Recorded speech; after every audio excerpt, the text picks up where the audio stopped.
Okay, planning board, we are live, we are recording, phone lines will remain off.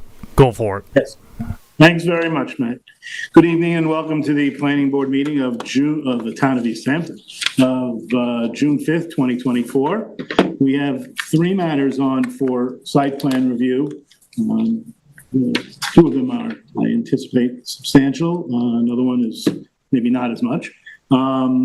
So let's get started with the one that's maybe not as much. Is someone here on Fisher Edition? You're here on Fisher. I'm here. Well, I hope you don't take offense by being told not as much. That's perfectly, I'm happy to be I was going done. to say he would be happy with that. He likes not as much. Yes. I would think right, so. Exactly. I understand you have sanitary flow on this evening and drainage, so. If you want to stick around Just for, know that I we can make you last. Go right on. Thanks, Tim. Reset. All right, well, good evening, Mr. Chairman, and the rest of the planning board. This is a modification application to a previous approval from August 25th, 2010.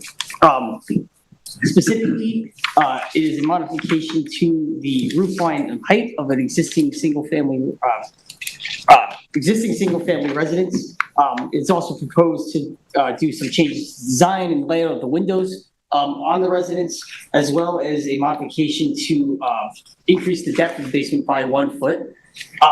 The original project, which was approved by the board in 2010, consists of construction of a new 287 square foot brick and sand patio, a 54 square foot porch, and 3 separate residential additions of 141 square feet, 100 square feet, and 49 square feet.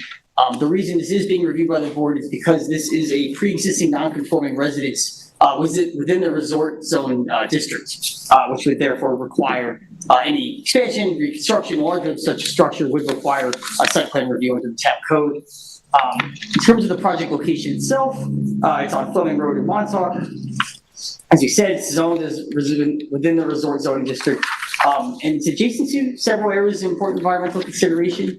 There's a harbor protection overlay district just south of this property, in addition to the Suffolk County groundwater protection area, but this property itself is not within those.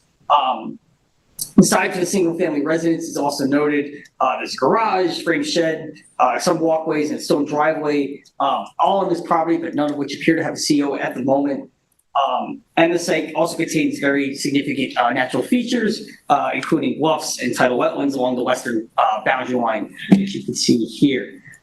So let me pull up the survey. So as we kind of indicated previously, going to kind of the issues here, this application has been before multiple town boards over its history and development, specifically the planning board, the ARB, and the zoning board of appeals, since it was first reviewed in 2010. To kind of give you context, it's important to note this because it's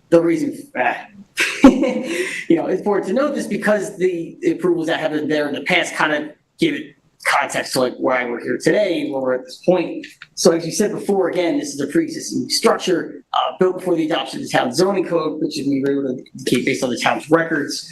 The original application was in front of the planning board for the several additions and improvements we noted earlier. There was also a new proposal for a new IA septic system as part of that application. And the board, again, approved it in August 25th, 2010. Before that approval, however, there was also reviewed by the zoning board of appeals because it required setbacks.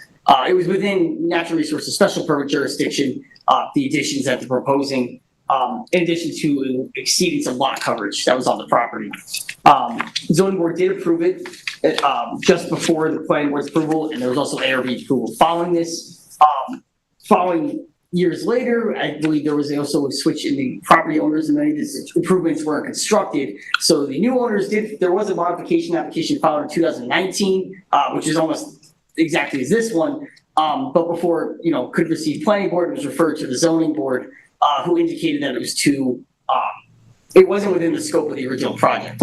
So basically, you see this new application for the ZBA, as currently presented by the board, it was approved back in August of 2023, but a condition of approval was, again, for planning board's review. So that's why this application is in front of the board today. In terms of actually what's being proposed, again, we found the modifications that are being proposed are relatively minor. The applicants did include kind of existing proposed conditions kind of between what's currently existing, what was approved in 2010, and what's been proposed as this one, as part of this application. We did note that this project doesn't seem to have any impact on the building coverage, total coverage, and gross floor area of the property as it's developed. We actually also found that the reduction in the height of the single-family residence being proposed is actually beneficial, again, reducing the variance that was required for this project. Again, we also noted that there's the new ICA system proposed, and it appears that the changes proposed in front of the board today are consistent with what the ZBA just approved back in August. Finally, the only thing it did want request clarification was regard to the basement. Given they're increasing it by 1 foot in depth, it wasn't clear whether or not it was going to be turned to habitable space or left uninhabitable. It is noted that the ZBA determination did indicate that if it was going to be converted to habitable space, that further zoning board approval would have been required. So we just asked for confirmation regarding that, and just to have the applicants be aware that that would be a condition of their previous approval. And the second part of this is that, given that it is an expansion of a residence, there are special permit criteria that apply to this. We attached them within the memo, and based on our review, we didn't seem to indicate any major implications with those standards. It doesn't seem that there's going to be exacerbated traffic with these proposals or any on-street parking. It doesn't also seem that there's going to be overcrowding or negative visual resource implications with this project. Then towards the end of this, applicants are advised, similar to the previous approval, though, that this is something that would require ARB. And we encourage it to be submitted as soon as possible. And at the same time, the fire marshal also reviewed this and found no major implications. So in conclusion, we found the proposed modifications are appropriate, and should the planning board find the proposed modifications acceptable, the application is ready for approval with the condition of ARB approval. Thank you, Dan. Good reports. Carl, anything you'd like to add? Good evening, everyone. Eric Brown from Ackerman Partners, 34 Panago Road, for the applicant. I want to thank Dan and Tina and the rest of the department for doing, as they always do, a very thorough memo. I don't have a lot to add to what Dan said. He was spot on with all the. I'm happy to talk with the board if you want to talk about the history of what went before this and how we got here. But the Reader's Digest version is this is exactly the same application that was approved in 2010 with 3 changes. The windows, the roof height, and the excavation in the basement. And just to address Dan's question, and I believe it appears on page 3 or 4 of his memo, the deepening of the basement, which the ZBA approved, is not intended to transform it into any kind of habitable space. It's purely to better accommodate the mechanicals for the house above. So, it's going to remain, if you go in that basement, it's a very basic East Hampton basement. Cement, built in the 50s. And so really there's no inclination to turn it into, a media room or a bedroom or anything other than a place to house the mechanicals. So.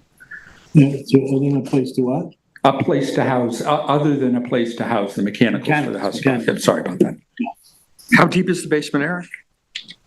Michael, do you know how deep it is right now? It's about 6'4", 6'8". It varies, but it's Now. Yeah. Yes, right. And it's going to be increased to 1 foot extra.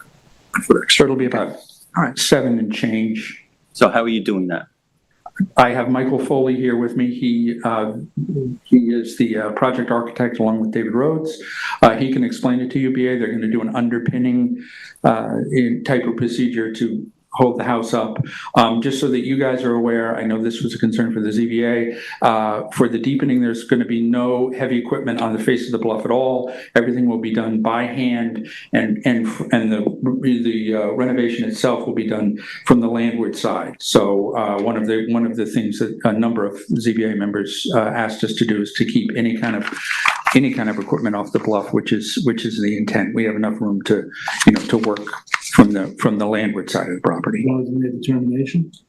It's certainly in the record, Sam. So we wouldn't put, from a practical perspective, we wouldn't put equipment out there anyway. So the sanitary, just so that you know, the existing sanitary is on the bluff face. That's going to be abandoned in place in kind. It's not going to be excavated. It's going to be, to the extent it has any sanitary flow in it now, it'll be, pumped out and then filled with sand, according to the current health department regulations, and just left in place.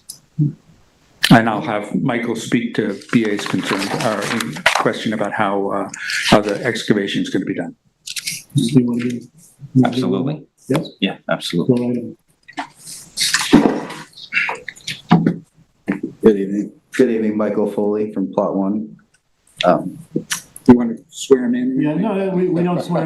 Okay, I'm sorry, I try to follow the. Official. Excellent, okay, I understand. So You don't have to tell the truth. That's an Michael lied to them. statement. there is a pretty lengthy construction protocol that I think is part of this application. But to summarize it, pretty much using minimal machinery, all of the house will get underpinned, and then pretty much using like wheelbarrow and more like hand tools to excavate all the dirt. So you're gonna lift the house, excavate, pour a new foundation. Pretty much, yeah, underpin. And a lot of the walls aren't actually staying in the same place anyway, but the goal is to it's not gonna be just raised down and a new house it's gonna go up. So a very light intervention. So there's no concrete floor? It's just Right now, or? right now? Right now, it's kind of a mix. There's a slab in some areas, but it's more like a homemade basement Okay. from Mr. Fisher, the old guy that lived there back in the day. So everything's going to be improved, Okay. updated. That's a lot of labor to remove concrete floor And walls. and walls, yeah. Too. Same thing, a lot of the walls, if you look at the existing versus the proposed, the basement doesn't even go to the extent of where we're going. So, And you just carry it out? yeah, there'll probably be a big dumpster closer to the road, and then get as much fill as you can out of there. And And then you lay in a new foundation, exactly. a true foundation. Yeah. Good. Good. Yeah, I mean, that's really the only item out of all the changes that are being proposed that might have some concern in my point of view. So why do you need the extra height? Exactly. Why can't you do with the current height of the basement? Well, first off, the perimeter of the basement is getting increased with the new additions. So by default, it's kind of going to get all ripped up and changed. So we were planning to excavate and make it so you can, not be ducking and actually go down and have storage and mechanical. And the current height is just it's very low. It's almost like a homemade basement, like I said. So the goal would be to get just headroom enough so you could go down there. You're not making a basement for habitable space. No. Then how will we know whether or not, after everything has been approved, that the new basement won't be used for that purpose? I don't know what metric what you can use to determine that. Well, as you know, Lou, they'll need to get a certificate of occupancy to close out the building permit. And as part of that, the building department will inspect it. If you're asking me sort of prospectively, if somebody were to go in there and just do whatever they wanted to do in 5 years, there's no inclination on the part of the clients that I'm representing to do that. The space is not going to be rendered. This is not a space that is suitable for any kind of habitation. Some kind of condition of approval, maybe? Is that what you have in mind? Yeah. Yeah, I mean, there was, if you look at the record in front of the ZBA, this was also one of their principal concerns. And, they, very clearly said that, they don't want it to be habitable either. And Rather than relying on the record. yeah, of course, no, I'm not, right. I'm just saying that this particular issue which Lou has raised was also obviously because it was excavating on a house that is in relation to, sensitive, the bluff crest and everything that was discussed extensively at the ZBA, so it's not So you wouldn't have an objection to it? I don't have an objection to that, no. That was my only. So if it's a condition of approval, then it'll follow with the land and, it'll be forever. Thank you, and Lou, thank you for taking a look at it, we appreciate it. Anything else, anyone? Well, as someone who is 6'6", I approve this. Plan on going into this basement? And I have a heat pump water heater that's about like 5 feet, and trying to get that in there in my basement, which is 6'8". I'm not six. It's a challenge. I'm not nearly as tall as you are, and when I go down into this basement, I have to, I have to watch my head, or otherwise they'll be pulling me out of there unconscious. Thank you. So, No, that's a good point, though, please. yeah, no, you want to, does the planning, if there are no other questions or comments? No. Does the planning board find the modification to be acceptable and ready for approval? Yes. And if the modification is deemed appropriate, should the ARB approval be required as a condition of approval? Yeah. And now I'm going to put in a third question. Do we wish to have a condition of approval that the basement shall not be rendered habitable for habitable. Anything else is redundant. My skin go down. Well, that might stay, they're not bound by, they can't read. So, we all agree on that? Yes. Okay, 6-0 on all three. Thank you, There. everybody. Have a nice evening. I hope the meeting isn't too long. Thank you. Okay. All right, we're now moving on to the 3 Mile Harbor Affordable Housing modification. See the applicant with us, correct? Yes. Okay. Dan, go right ahead.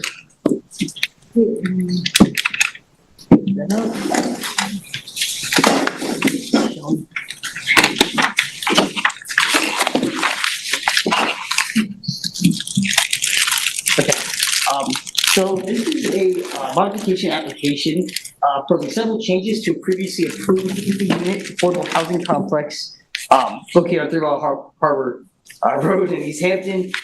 The applicant has included a detailed summary of all the changes being provided within their submission. However, they can generally be summarized by relocating the playground area, relocating the bus stop, elongating a meandering path, removing the retaining wall between a couple of buildings, updating drainage, grading, and revising the landscape.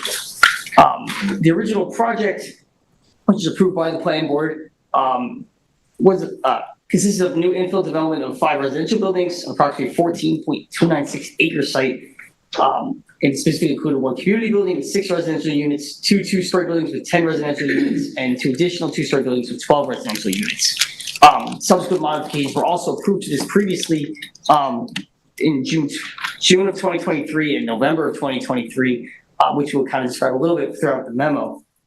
Again, just to reiterate, the site's location, it's on 3 Mile Harbor Road, East Hampton, zoned as A3 residence is within the Affordable Housing Overlay District. The site is also located within several areas designated for groundwater protection, including the Suffolk County Pine Barrens region, South Fork Groundwater Protection Area, and Suffolk County Department of Health Services Groundwater Management Zone 5. The site was originally nearly 100% uncleared, and this is probably a mixed use woodlands, but has since been cleared with the development. Again, going to the actual issues of the memo. Beginning again, the applicant did very diligently describe many of the changes being proposed to each sheet on the provided plans. Within their drawing memo, however, information pertaining to kind of the overall purpose, justification for each of these changes wasn't necessarily provided throughout the submission. So something we wanted to clarify or have the applicant come and confirm is just, why certain changes are being proposed, and at least a project in future submissions, at least have a project narrative describing why certain changes have been made to the project site.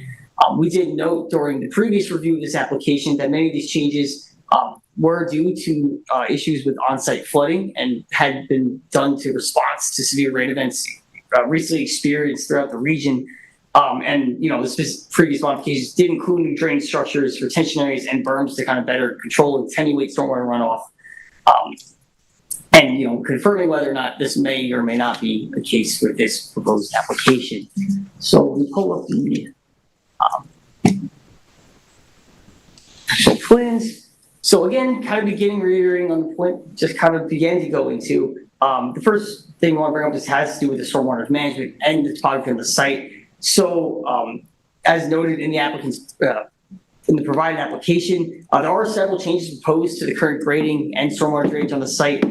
These are including removing a walkway that was previously approved between buildings 2 and 5, right around here. It includes new grading, in addition to new drainage structures, and revising the calculations for a couple of the drainage areas on the project site. So given kind of the issues of last time and kind of the developments that are going on the site, the planning department did go and visit the site with the applicant and with the town engineer. And we did notice a couple of issues going on in terms of, stormwater management. Particularly, there was a severe erosion noted within some of the systems. At the same time, it seems that the stormwater quality practices were not in a good state of repair at the moment. The town engineering comments have also been attached from that site visit, and there's additional comments related to this matter. So given kind of the existing conditions at the site, we did ask we recommended that the applicant submit a copy of the stormwater pollution prevention report and the most recent inspection reports for the town to review. Again, measures to address the erosion occurring should be implemented by the contractor as soon as possible, given kind of the conditions going on. And, we kind of asked the applicant to identify potential scheduling and when this might occur. Again, just kind of going back into the flooding issue, we have been advised that there has been flooding of the building 1, which is located at the bottom of the site. Again, given that there is such a steep grade in this site, a lot of water has been going into this structure. And again, we wanted to explain measures, potentially to attenuate that, especially with the removal of that retaining wall that was there previously. Finally, we also did want to note that there are several structures towards the lower end of the property. There's a rock swell, which is indicated on some of the plans, not fully indicated throughout the submissions. We did ask that just be provided throughout it. But it runs from the southern treatment plant area up here to these, it's a rain garden at the bottom. We did note there's large boulders currently placed to kind of line the channel. However, it does seem the rain conditions could be slippery, so we're potentially requesting for be protected, that this area be protected for public access, given the slippery conditions and the amount of water runoff that may be going through it at a time. At the same time, we also noted that in terms of the actual rain garden itself, it does seem that the drainage goes into a couple of areas. There's a large rain garden at the bottom that is walled with rocks on the walls. However, there's also 2 other areas, which I'm trying to find the indication, which are indicated kind of as depressions right here, and they're called retention areas in the actual drainage plan. There we go, retention areas. And again, these were, when we were there, were just to be made of natural soil, so we were potentially, have the applicant confirm the design of these to ensure that they're going to stay in their state and not result in further degradation of the project site. So going on kind of from this bigger point upon the drainage, again, we did note there's relocation of several structures on the property. The first of these is being the playground area. Previously, it was proposed, further eastward along the management path that now been proposed further westward. We actually found there was no issues with this change because it's away from the existing intersection, which we found beneficial. The grading plan also indicates that this is more of a, it's not as sloped as the previous location. It's more flat ground, and we found that to be acceptable. And the planning board should discuss whether or not they agree with the new proposed location. In terms of the site construction, we also noted that the bus stop has been relocated. It was previously along the end of this meandering path. It has now been relocated all the way to the eastern end of the project site. Let me try to find the plan that indicates it. We did note that, as you see right here, This is again something that's only been indicated on some of the proposed plans, not all of them, so we did just ask again, just for some revisions, just to show, that location. There's also a bus stop shelter, which previously had an elevation submitted, but that's just been reduced, so we kind of removed. So we kind of asked that they potentially be resubmitted or potentially why that may have occurred. And the final, in terms of our structures, has to do with kind of this meandering path located by the playground area. Now, we did note that it has been, the first kind of proposal to this is to elongate it further away from the existing intersection to a crosswalk location that's further eastward. We again found this to be a positive change because it might limit the amount of potential conflicts that could happen between pedestrians and the intersection that's there. It also gives a greater visibility to oncoming cars, or may give a bit greater visibility to oncoming cars from that additional vantage points. Again, while considering the location, though, we did note that while we were on the site visit, that a lot of the previously proposed structures that have to do with the bus stop, the crosswalks for the ramps for the previous crosswalk are still on the site, while the plans show them removed. We did just ask the applicant to confirm with the board whether or not they plan to restore this area back to its previous stated conditions as shown on the plans. And if so, the plans should probably be revised to include that change. Finally, in terms of the path itself, again, as we've talked about, this is a very steeply sloped property. And as we were there, we did notice there are steep slopes directly adjacent to this meandering path. We were recommending potentially the inclusion of ideas such as fencing along this or some kind of protection, given that it might be steep and runoff, and also just protection of general citizens, general public as they use these facilities. And then finally, again, we've noted that the path has been removed between a couple of the buildings. It does seem that removal of this path, there does seem to be a bit less of internal site navigation possible between kind of the buildings up top. Again, the only paved path around this is on the perimeter of all these buildings. So we just thought, planning board may want to consider potentially whether or not additional pathways should be provided throughout this interior of the site. So now going forward, the next issue we kind of brought up has to do with current clearing on the project site. So as indicated throughout some of the plans and the previous planning board approval, the site has been cleared has approved clearing about 243,000 square feet.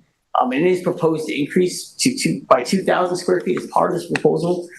It is noted that this property is located in the Water Recharge Overlay District, and would typically only be allowed approximately 80,000 square feet of clearing of this project, but the planning board does have authority to approve greater than that. However, given that site is already significantly cleared, we did recommend, not prohibiting, we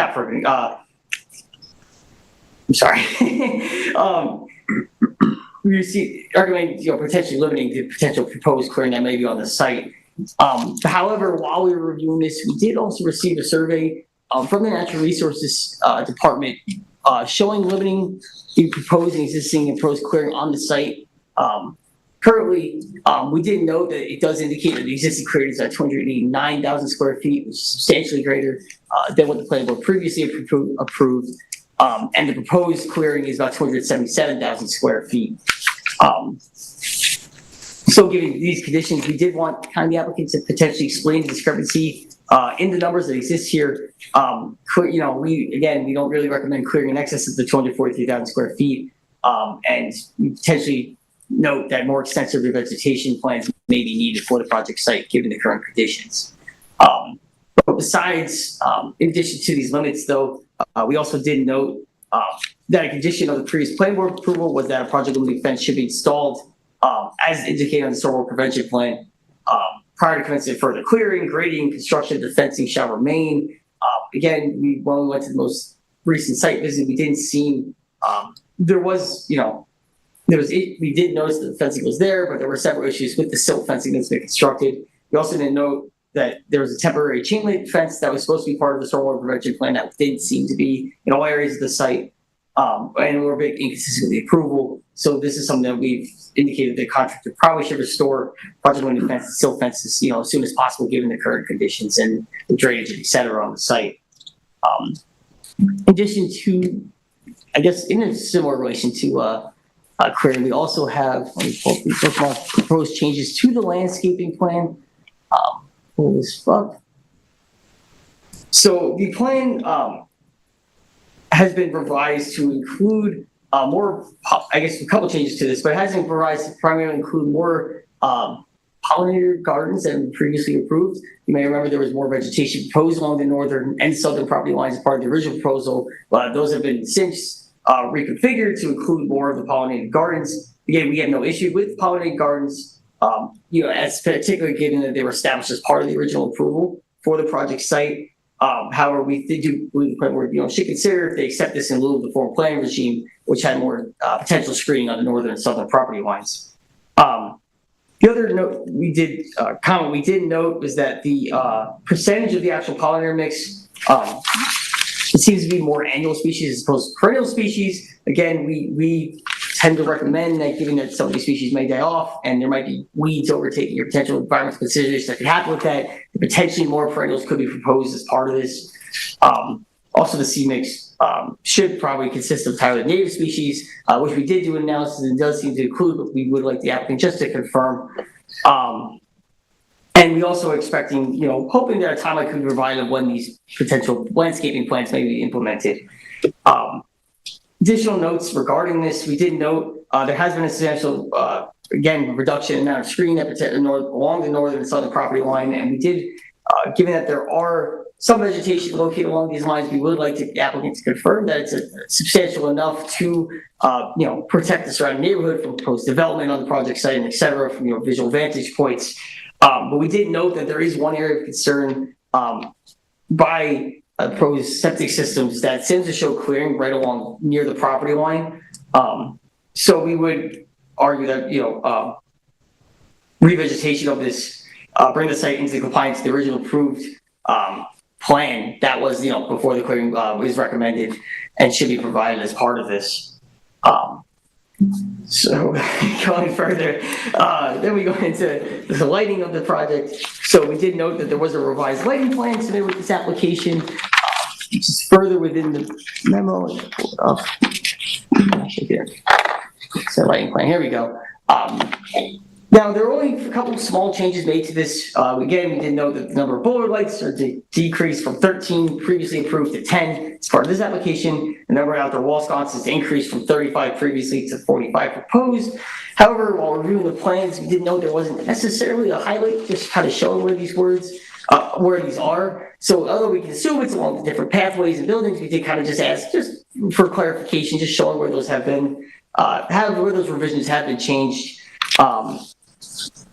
And then in terms of the fixtures themselves, however, though, we did note it's back to the exact same fixtures. There's no changes to color temperature, specifications, or even the types of fixtures proposed. It's almost the same, just different locations on the project site. Further on, we did notice that there previously the planning board did approve a refuse enclosure and split rail fencing as part of this. Some of it is surrounding the playground area and the proposed septic sewage treatment plant. So with this application, it doesn't seem that there's any major changes. However, there are changing the type of fencing being proposed. So again, previously approved, there was a 6-foot metal refuse enclosure gate. Now it's going to be a 6-foot vinyl refuse enclosure gate. And there's also be replacing the mesh on the fencing surrounding the playground area from a 2-inch by 4-inch welded wire mesh to a 1-inch by 1-inch wire mesh with black vinyl coating. We did note that these are technically changes are likely to have, and these changes are likely to have no real impact on kind of the development of the site or planning implications, but they are something that will require ARB review as part of this application. So going forward, it just, one of the bigger comments we had is just on future modifications for this, that, further narration is provided, just kind of describing why certain changes have been made. At the same time, just ensuring that all these changes are indicated on future plans. Again, we did note some of the changes weren't all called out on here, and that would just help, coordinate an efficient review of the application with the planning board, the planning department, and others involved.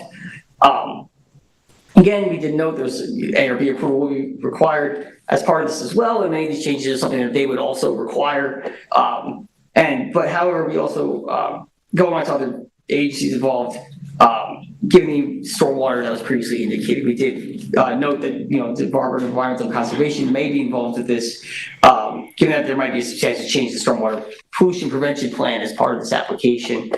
And the application should explain that if that approval has been sought with the most recent proposal, as part of this here. So in conclusion, we did find the application to be incomplete, pending submission of additional details, again, regarding the stormwater, the clearing, the bus shelter details, and, the revisions to the landscaping and the set of plans. And we are advising the applicant, submit revised plans, and include a response letter, kind of, indicating the responses to these, comments addressed. Another thorough report, thank you. And 1,000, thank you. Does the applicant wish to respond to the report? Please. Please, yes, yeah. Keeping with the I'm theme. not your honor. No. It's a whole other. I'm Katie Casey from the East Hampton Housing Authority. The last thing I want to do is make more work for the planning department. Please know that. I think I've made plenty of work. I'll try to go through them quickly, pretty much in the order. We, of course, have no objection to providing further details or narrative to justify the changes. We do have SWIP reports. They do them every other week. The engineer does them. Typically, the DEC does not review these. They do not come out and do their inspection. Our engineer does them. We're happy to provide that. I don't know if you want all of them or just most recent, or we'll take direction on that. The rock swale was a bit of an improvisation. We have so many rocks on this site, many large boulders. When they were doing the site work, they had them all piled up. It was observed that the rock swale actually filters the silt and prevents the rain garden from silting up. So they just collected rocks over there. We prefer to not bury it or cover it. It will be partially screened. There are evergreens and other plantings coming down off the STP building on the south side of the road. So it won't be visible. Once the grass is in and the pollinator garden's in, that won't be visible. So we don't want it to be what's called an attractive nuisance. With regard to the flooding and the runoff and erosion, we had something of a perfect storm. We had removed the scrub because we were preparing to put the base coat down on the asphalt. All of the drains are, at that time, they were about 4 inches above grade. You remove the scrub before the first coat of asphalt comes in. And in one day, it was October, I think, we had 7 inches of rain in one day. So the site was denuded, the road was not yet paved, the scrub rock was removed, and there weren't leaders and gutters on the buildings yet. So all of those things are in place. We don't have the top coat yet, so the drains are still about 2 inches above grade.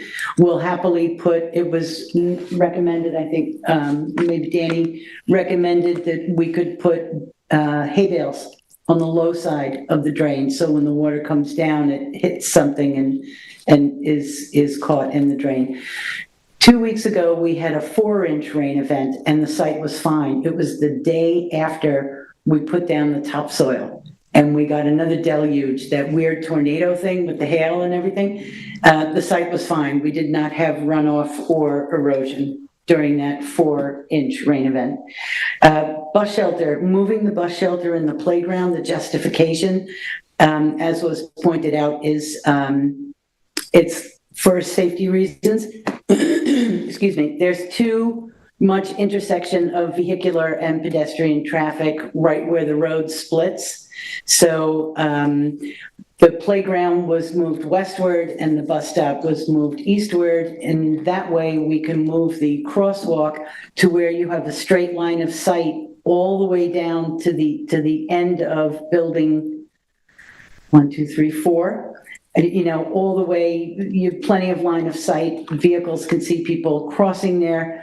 The existing concrete pad for the old location of the bus stop is going to be removed. We didn't remove it yet pending approval. We didn't want to go ahead and rip it up and then find out you don't like moving the bus stop, you want it in the other. But we have every intention of removing that, making a contiguous curb and filling that in. So where the meandering path comes close on the north side to where the grade is most steep, we would prefer to not fence it, but rather to landscape it, to put bushes in where the path goes close to keep people from walking off that grade. The 8th point, additional pathways. We also prefer to not add to the hardscape. In the central green, the kids really gravitate at Gansett Meadow. We learned that the kids love to be in that central green there. Grass is much more forgiving than concrete. So if you go to the site now, you'll see that there are deciduous trees on the center there. We prefer to keep that just grass without concrete walkways or asphalt. The pollinator garden, the mix, as far as I understand, the mix is what was previously approved. We can always add more perennials. Some beach grass was added just to visually break up the line of sight as you're coming up the road toward the STP. 11 again is,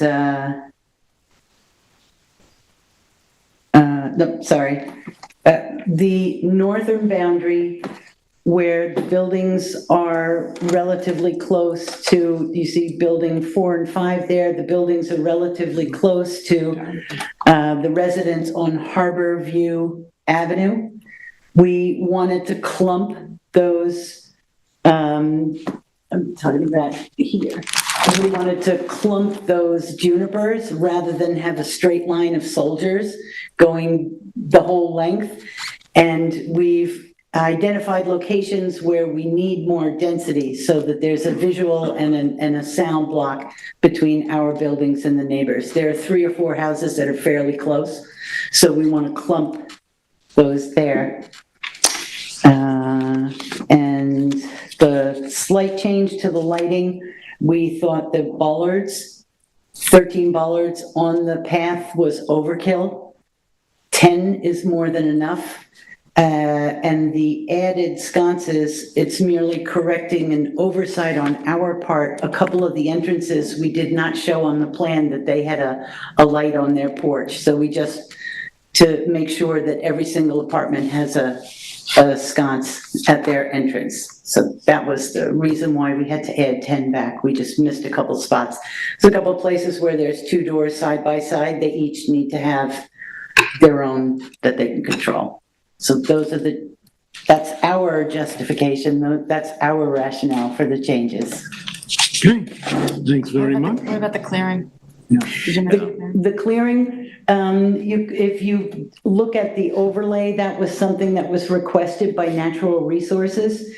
The bulk of the overclearing happened on the northwest corner.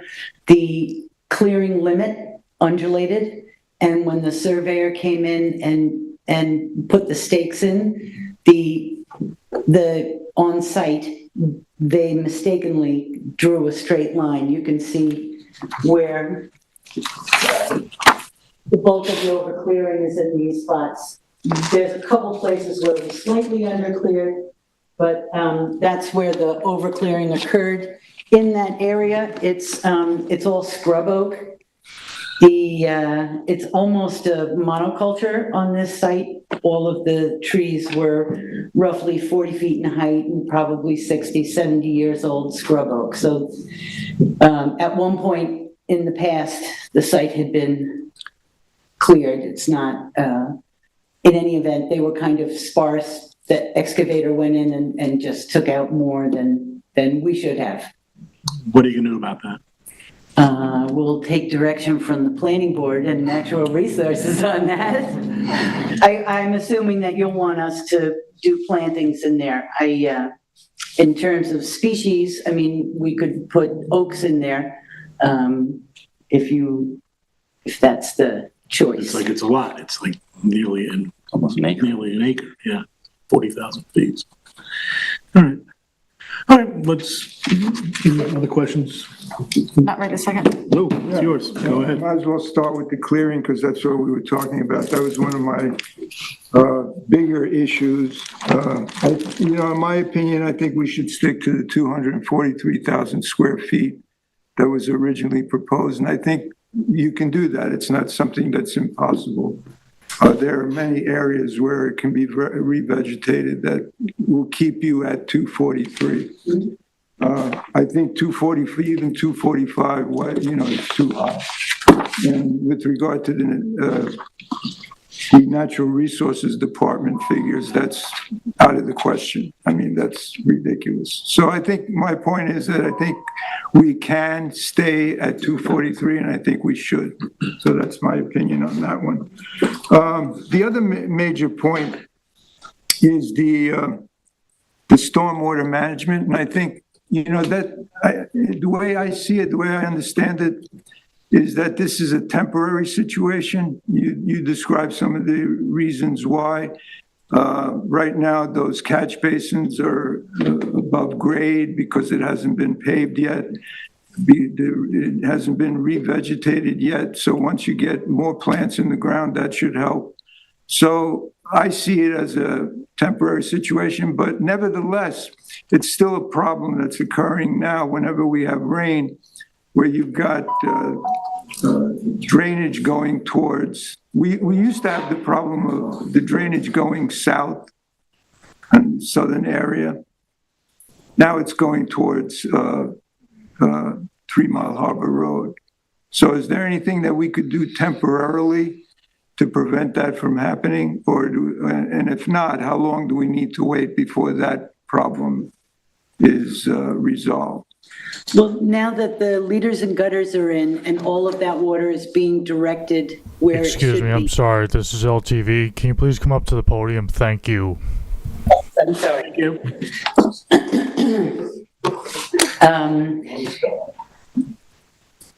So now that the leaders and gutters are in, we have much less water. We haven't found, even with that 4-inch event, we haven't found that there is a lot of water coming off the site. The rain gardens are working very well. Down at Daymarks, where when we do have a significant rain, water comes off Harborview, Bayview, Muir, and mostly Abraham's Path. Daymarks is right at the head of Soak Heights. That's where the harbor meets the land. That's elevation 0. So water comes from the north running south, and water was coming from our property going north. There's the gas station there, everything hangs left. The sluice can't handle it. It can't handle all of the volume with these monsoons, rain bombs we've been getting. But the bulk of the water that has been collecting at Daymarts is actually coming from the north, because I've gone up there a number of times during rain events, and you can see it coming from Abraham's Path for the most part. That was brought up with another committee, a part of the corridor study, Springs Fireplace corridor study, that because the county is going to be completely re-engineering 3 Mile Harbor Road, County Road 40. They're going to be putting in additional stormwater management, and Abraham's Path is a town road. So the town would have to address that situation up there. But go ahead. No, yeah, thank you for that. That's good to know. I mean, it's interesting that that's happening. But nevertheless, I think, there's a sense of urgency with whatever's happening at your property that needs to be addressed now. Sure. Or as soon as possible. So I just wanted to bring that up. I'll just add one thing to that. So the roads are not yet completed. You still have some asphalt to put on top. And how will that help with the stormwater? Because the cast iron catchment, the grate that catches the water that leads to the underground piping that goes to the rain garden, they're above grade. So water goes around them. When you put the top coat on, which is about 2 inches, those grates are going to be at grade. So water coming down the hill slips right into the grate. When do you get that new asphalt? I don't have an exact date, pretty soon. But in the meantime, the only water that's escaping is the water that's getting around those gates. And I think 8 hay bales, maybe with some silk fencing, on the low side will catch the water that is still coming down the hill. Okay, on the other items, I think relocating the playground is a good idea because it's in a flatter area. It's away from the intersection, so I agree with that. I also agree with the bus stop being moved. That's a good idea. The meandering path, I believe the reason it's meandering and curved is because you don't want to have a steep slope. You don't want to have a straight path going down a steep slope. It's like a switchback. Yeah. And part of the reason why we're extending it is because we have ADA inspectors. The state comes out and sends all kinds of inspectors. The ADA inspector found the grade to be slightly too steep in some parts. So that's where we have to elongate that. We're required to have pedestrian access to the curb from the buildings. Right. We have that path is a requirement. Yeah, and as far as, that's a good idea what you propose, instead of the fencing on that path near that very slopey area to the north. So I think if you do vegetate that area, I think that should do the job. So I agree with that. I also agree with you on the walkway between building, 2 and 5. Mm-hmm. I agree that should be all green, and I don't really, I could be wrong, but I don't think that it's really that necessary in terms of convenience. I don't know what the need is to travel on the interior from one building to the other. And if it's a choice between that convenience and having green instead of concrete, I would choose the green. So I agree with you there. See what else. Playground, meandering path. Yeah, that's all I have. That's it. Thank you. How do we know once the asphalt goes in, because it's a pretty steep parcel going from the back to the 3 Mile Harbor, that we're not going to have, in any storm event, water flowing down the road? And I'm concerned about 3 Mile Harbor flooding, and I'm also concerned about the residences on the other side of 3 Mile, there's quite a few, finding silt in their water. I mean, I appreciate that the technology is supposed to fix all that, prevent all that, but how do we monitor that? How do we know that going forward? And how do we know that a problem hasn't arisen once everything is in place? Mm-hmm. Do you have any thoughts on that? I'm not an engineer or a hydrologist, but the design of the drains, the placement, and they're connected. Those drains are connected to some of the 2 depressions on either side of the road. So when they catch the water, they don't the water doesn't stay there. Mm-hmm. It's channeled into the depressions, which are connected to the rain garden. So some of that, most of that water movement happens below grade. The placement is designed to catch all of the rainwater. I'd like, trust.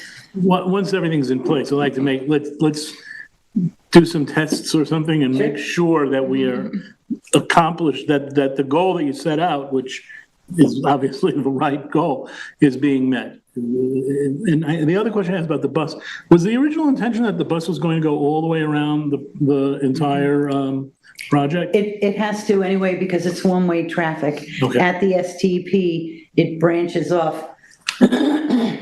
So the bus had to go all the way around anyway. Okay. The new location is completely flat. It's quite wide. There's very good line of sight.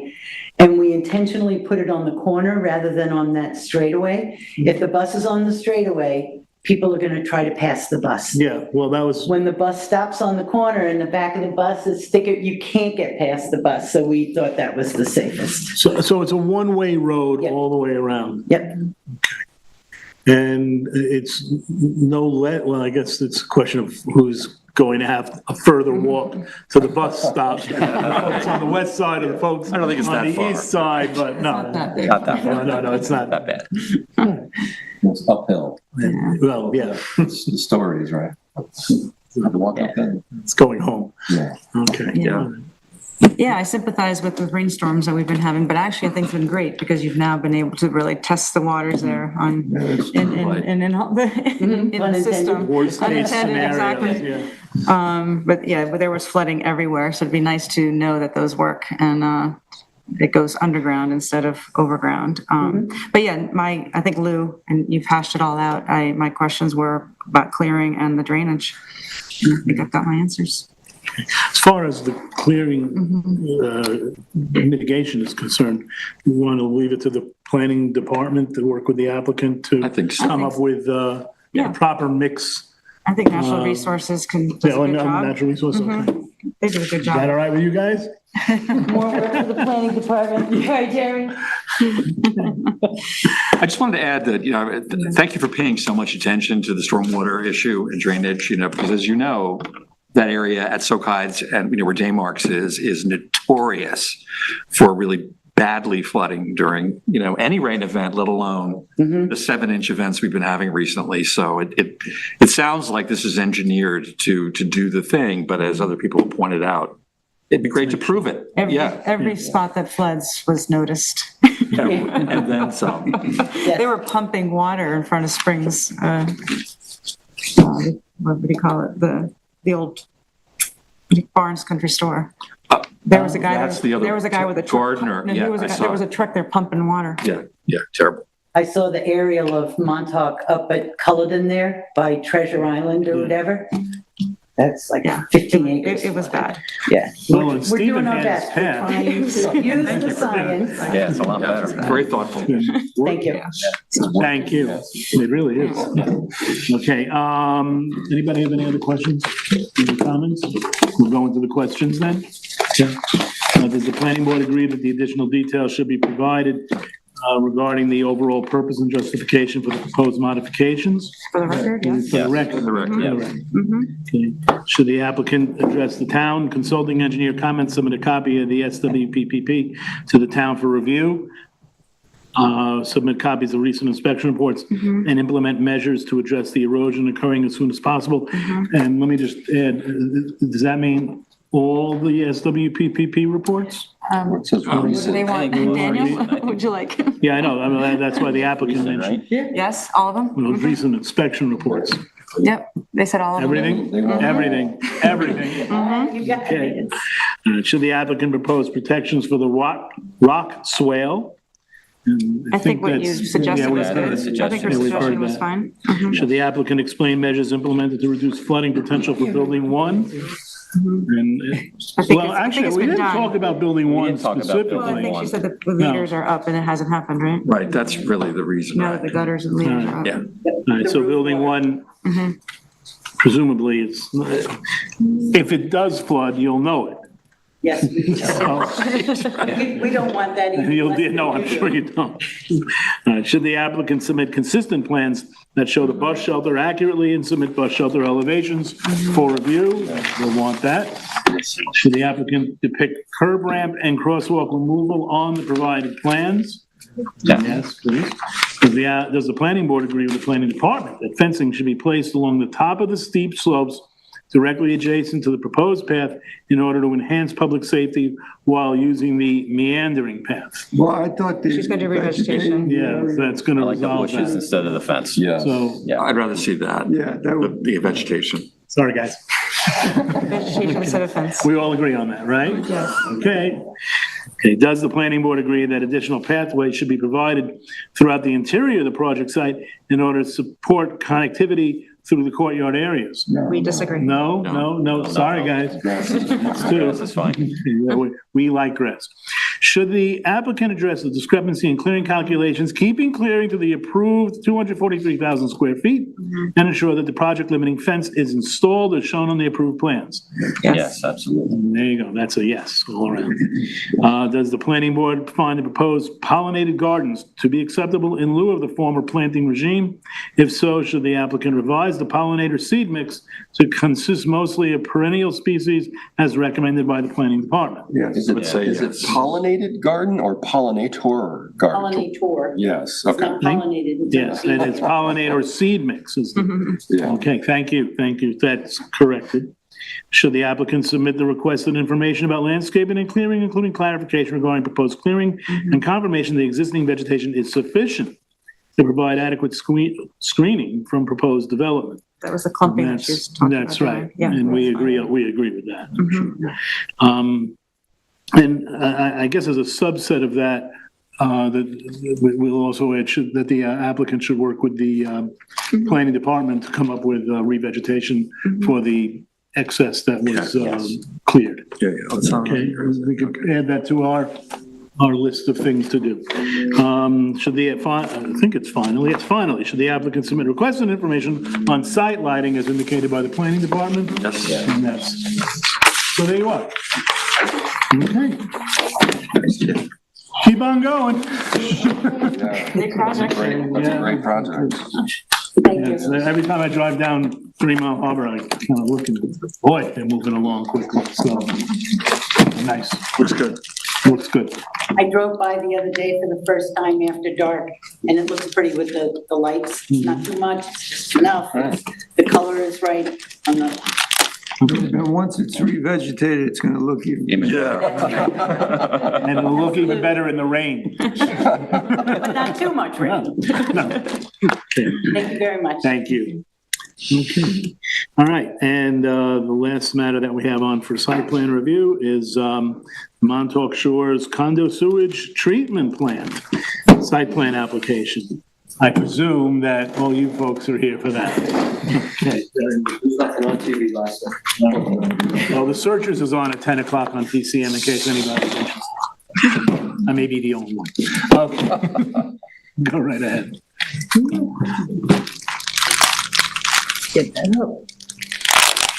All right. So, again, this is a site plan application to allow for the construction of an on-site sewage treatment plant. Now process up to 47,000 gallons per day and will serve all the residential units and common facilities at the Montauk Shores condominiums, which is a resort mobile home park containing approximately 193. currently. 193. Okay, we'll say 199. There's a typo. Thank you, guys. It adds up to, it adds up to 199, right? Yes. That's what it is now. Oh. Yes, yes. If you add, on the report? It's 193 plus 6. Oh, gotcha. Yes. You're all on the same page? Yeah. More or less? Yes, apologies. There was a typo in the memo, so Okay. I just read it. All right, there's a community recreation building, which is also called the clubhouse, maintenance building, which is called the garage, office, 2 pools, and playing courts. The proposed project involves a 1,701 square foot treatment plant building, a new driveway, a generator, and concrete pad. And new portions of force main will also be constructed to connect to the existing sewage on site. The plan board does understand that this application has been advancing, the applicant has been advancing the proposed STP project through the Suffolk County Department of Health Services for some time. However, it was in April of this year that it first was realized that site plan was required and came before the board. So in terms of the project itself, the planning board did previously review this application on October 18th, 2023, where there were several comments issued related to the development, capacity, design, and usage of the proposed sewage treatment plant. The applicant has since submitted a very detailed cover letter with backup documentation for many of the issues that we raised, which we commend them for. And the memo, as we describe it, kind of goes through each item that was raised and the applicant's response to each and our assessment of their responses. We did want to point out that there was a recent submission submitted on May 31st for this project. However, because it was close to the actual meeting date, it didn't have based on our policy and our review procedures, it didn't have enough time to necessarily review that at the time of this meeting. So comments reflecting the most recent submission aren't fully addressed in this memo itself. This is for the most previous submission before it. Okay, so beginning, I guess, with item 1, has to do with the environmental assessment form, noting that it was required. The applicant did include that most recent submission, the most recent submission we reviewed, several, documentation for several uncoordinated reviews conducted by other local agencies, which determined that the negative declaration was found under SECRA. One of these was by Suffolk County Department of Health Services regarding the system, and the other one was at the town board regarding potential funding for this, which I believe they received for the system. The applicant also did indicate that the short form EF Part 1 was submitted for that with that previous submission. With respect to the short form, while reviewing the application, we did note that it was actually a previous submitted Part 2 and Part 3 were submitted, and Part 1 wasn't submitted at the time of this review. We also wanted to, refer the applicant to the previous department memo, which indicated that those reviews that were conducted were technically uncoordinated, which doesn't relieve the planning board from conducting SECRA on its own. As an independent NGC, they don't have to, unless a significant impact was found according to the SECRA review procedure. It has to do, it's independently done through each agency that conducts it. And there's actual specific text within the memo from New York State describing the further details of that. So again, just similar to last time, we did recommend the short form EF Part 1 does get submitted as part of this application. And we gave indication of the link and everything to kind of further produce that document. Going to the second item, planning board wish to consider a potential cap of the number of units in the development consistent with the capacity of the proposed sewage treatment plant to provide treatment to 199 units. So the applicant did indicate within the response that there already is several documents that exist and covenants regarding the project site that cap the units at 199 units. One of these was the declaration of covenants and restrictions that was filed with Suffolk County Recorder's Office. The other one was their actual permit to operate as a mobile home park for the Montauk Shores condominium, which was from January 1st, 2024 this year. Regarding the first document, it was noted there's specific text within it that did say that, the covenant, the prizes were limited to be limited to 199 residential units.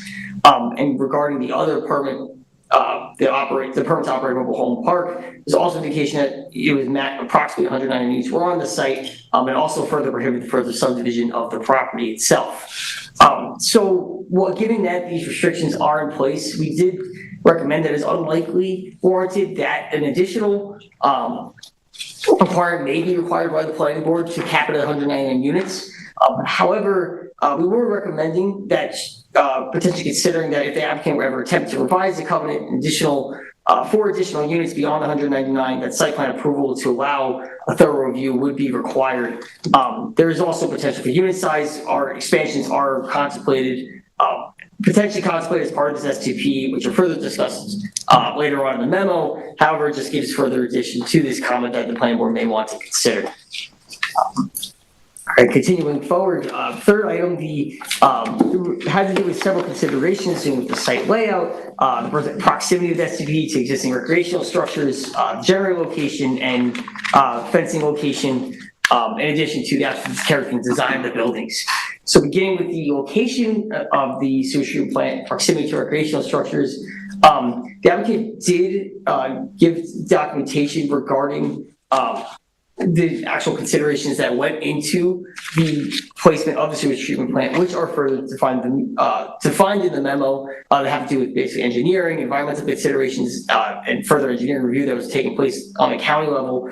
The plan board did note while reviewing these documents that there were several dimensional variances from Suffolk County that had to be received in order to permit it in its current location. However, that approval also did indicate in context that there was no locations that fully conform with Suffolk County's regulations on this project site. That would be, the standards and not require excessive disturbance. And additionally, these variances were further granted in light of the significant need for the STP, considering that the site is over 434% of its permitted density. So considering these matters, the planning department had no issue with the proposed location of the STP, which probably actually correct plans up, in this northwestern corner of the project site. And going forward, obviously, as we indicated last time as well, there was a concern, given the close proximity to the playing courts and other recreational facilities that did exist here, which this also begins to tie in with the actual generator location, which is part of this application. The applicants did indicate that the project does include the removal of the basketball court that's approximately 1,000 square feet in size. And given that, this is going to increase the setback between whether recreational structures exist and the proposed SP, we didn't have further problems with that. This also ties into the generator location, which the applicants confirmed they placed on a 92 square foot pad, approximately 20 feet to the east of the proposed building. And they further indicate that's going to be screened from view. So, with this in mind, we noted that, again, these structures are no longer really in a sensitive location regarding on the project site, especially near the recreational facilities. The applicant has also indicated the emergency itself is for emergency use. But there are a couple further comments about that we'll go into later about the generator as well. In terms of the fencing, again, the applicant indicated on the provided plans that the actual type of fencing is going to be worked between the Board of Managers and the Architectural Review Board to make certain that it's functional, attractive, and non-intrusive, to quote them directly. However, while reviewing the plans, we did note that one of the drawings on C2 indicated the existing fence is to be upgraded to a 6-foot high chain link fence with green hedge slats. We were typically not in favor of the chain link fencing and believe that alternatives could be provided. However, additionally, we also just wanted to note that fencing themselves are technically considered structures under a town code, and are technically should be, review part of this review as a site plan application as a new structure being proposed on a commercial lot. We recommend it be appropriate for the SCP sites if we fully fence for the purposes of prohibiting access to it. And again, it should be implemented into the provided plans, or at least shown. Finally, going to the design of the building itself, the applicant did include, at the moment it was undated, color renderings of the proposed building as an attachment in the most recent submission. We know that the rendering does indicate as a brick building is to be constructed. However, a lot of the common facilities located on the site already are mostly made of white siding. So given that although the aesthetic quality is kind of more within the purview of the ARB, we did ask, the applicant maybe want to explain why it's a different facade proposed for this as opposed to what's existing. And potentially more, I used our ARB word, harmonious considerations might be considered for this. We also included, again, just given that was undated, that title blocks and dates should probably be provided on the plans, just to, again, further clarity in what's been submitted as part of this. Then going on to the next item, which is item 4. Again, the planning board did request that details regarding the sewage treatment plant should be provided as requested by the department previously, including the approach to operations, sewer inspection, construction, preparation of a construction protocol, clarifications of the submitted plans, and confirmation of the location of the existing infrastructure. And additionally, kind of confirm about the agreements between the condominium and Suffolk County regarding the operation and maintenance of the plant. So again, beginning with that last point about the operations and maintenance agreement between condominium and Suffolk County, the applicant did include with their response that the actual agreement plan, which is fully further described throughout the memo, just throughout the memo. Again, to quote them directly, he did say that it includes numerous redundancies that contractually and legally obligate the condominium to routinely monitor, service, repair, and maintain STP to county standards. Among other things, this include posting the bank letter of credit to assure the completion of maintenance of the STP, provide policy insurance covering pollution, explosion, and underground collapse in the amount of $2 million per occurrence, and contractor employee licensed certified sewer treatment plant maintenance operator to assure the system is always maintained in a proper and operating order. We also noted that within the conditions of approval by Suffolk County Department of Heart Service, that there's numerous conditions of approval regarding the construction, maintenance, and inspection of the proposed sewage treatment plant. Finally, there was also further indication by the applicants that the condominium has gone into recorded and insured mixed access agreement that guarantees the county access to enter the site to repair, operate, maintain SCP in the event that emergency or other extraordinary circumstances are to arise. Again, this is something that the planning department did actually find appropriate, that they entered agreement with Suffolk County. That includes these operations with the agreement, maintenance, insurance of the STP. We did also just want to note that the planning board's determination may include as a condition of approval compliance with those documents that's been provided, or may want to consider that. Regarding the actual inspection and construction of the sewage treatment plant, Navigate did not directly respond to the question of whether the sewers on site have been inspected as part of the planning process.